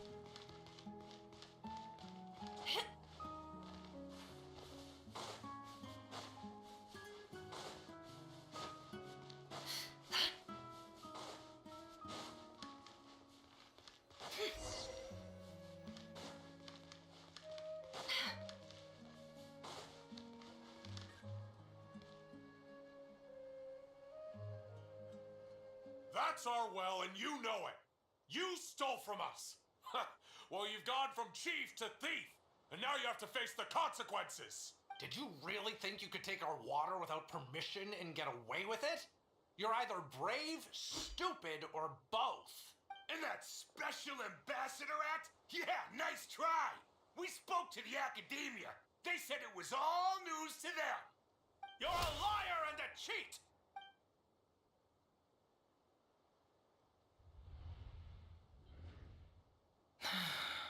I heard Yehoda gasp, but I don't blame her. Most people are terrified by the sight of blood. Corpses strewn across the ground. The wounds are clearly from scimitars and daggers. The desert dwellers' weapons of choice. There's a handwritten note on the ground. Let's see what it says. Halil, this is Sinuhe, chief of the Shimti tribe. Surely you remember me. I was the one who helped you and your colleagues avoid the quicksand in the desert. This is my second time writing to you. I assume my last letter must have gotten lost in the mail, as I didn't receive a reply. I hope this one makes it to you safely. I'm writing to you because I need some help. That sandstorm the other day completely blocked up our well, forcing me to look for another water source in Iab and Unut territory. It was a matter of survival. Praise the gods. The well of the Iab tribe was intact. It was my last resort. I drew what water I could and left, but not without being spotted. I fear they will retaliate. You told me to write to you if I ever needed help. You said you'd be my ally in the academia. I urgently need you to formally recognize my title of Special Ambassador and send some of your people to assist me for a few days. It's the only way I can convince them that this was the academia's decision and prevent them from retaliating. This is an emergency. Looks like this letter never got sent. The writer died a grisly death, and the letter was trampled into the ground. It's badly defaced. Some parts are barely legible. What a ridiculous lie the surviving Shimti tell. Their whole village was butchered over a sip of water.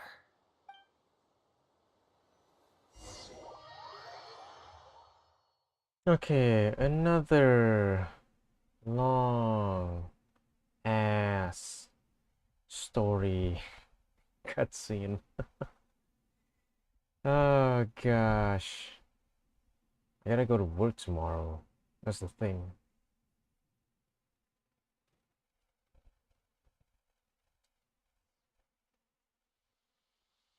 Ah, officer.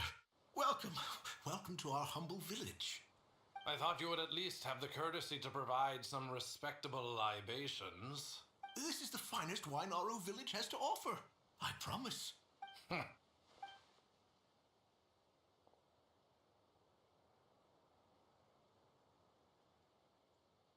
The Academia has agreed to reserve a single space for a candidate from your village. But I remain skeptical of this entire endeavor. I highly doubt anyone in this desert possesses serious academic potential. Please, have faith. If not in us, then in our God. The child we found shows great promise. I beg you, take her away from this place. Give her a chance. Don't let her talent go to waste. I don't recognize her. New arrival? She showed up here a few days ago and we took her in. She's a really bright kid. Please help. I'm begging you. So, where are you from? Nowhere special. Just a sand dune. What about the rest of your family? How many of you are there? Just the one. It's only you? Correct. So, no brothers, no sisters, no mother or father? Any who have slept on a bed of sand, I call my brothers and my sisters. Apart from that, I have no family. All right. Get over here. Sign your name on the form.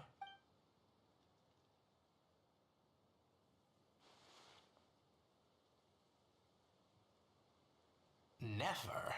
You're rather fair-skinned for a desert dweller.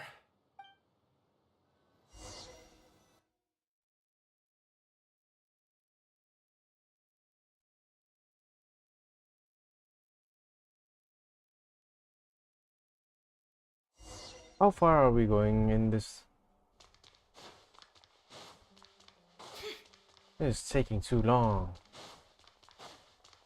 I mean, I can go out if I want to, right? So leave rinser and okay. I can do that. So we can continue this thing later on. I've been streaming for 3 hours. Fuck. I guess that's gonna be it for tonight. So yeah. Right. Is there something that I haven't claimed? Did I do my dailies? Ooh, I did not do my dailies. Yeah. Okay. Let's go claim our rewards. Phew. Yeah, we're going all back to Mondstadt. Oh my. Seriously though, like it's very confusing how, like, you know, yes, we're looking into, like, you know, one of the sinners' past, but we really did dug deep, and then we brought back, and then somehow, like, we're in like a different kind of like illusion or space or domain, if you will. But I wonder how that happened.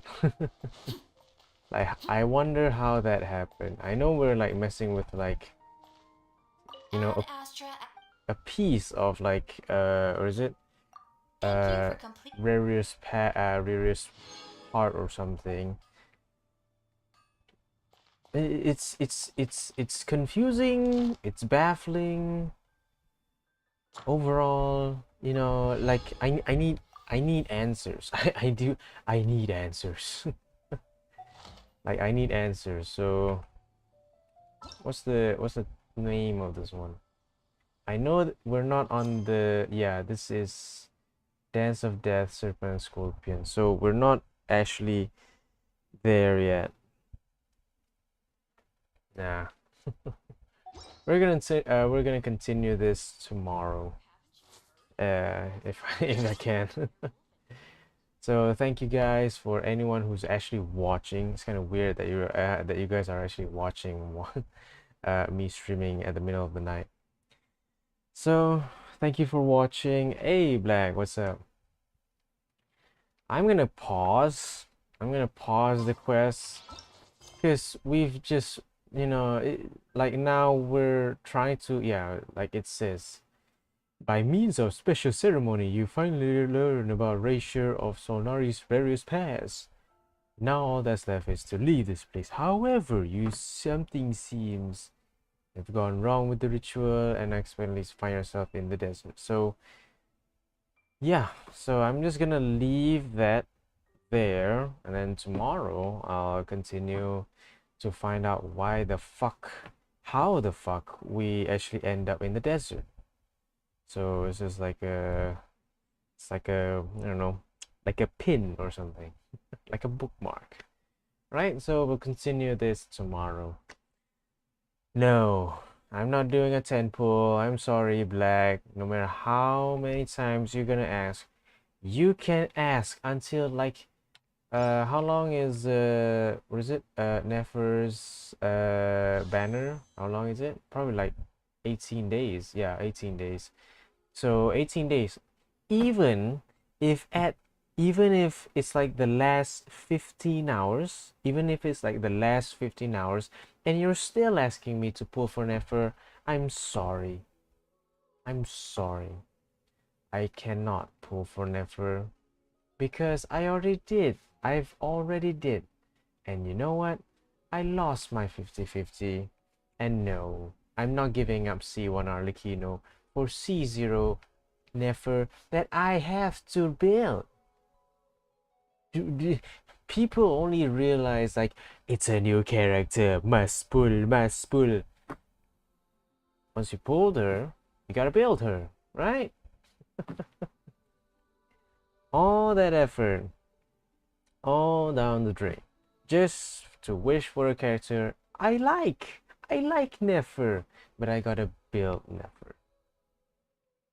That isn't something that I want to do. All right.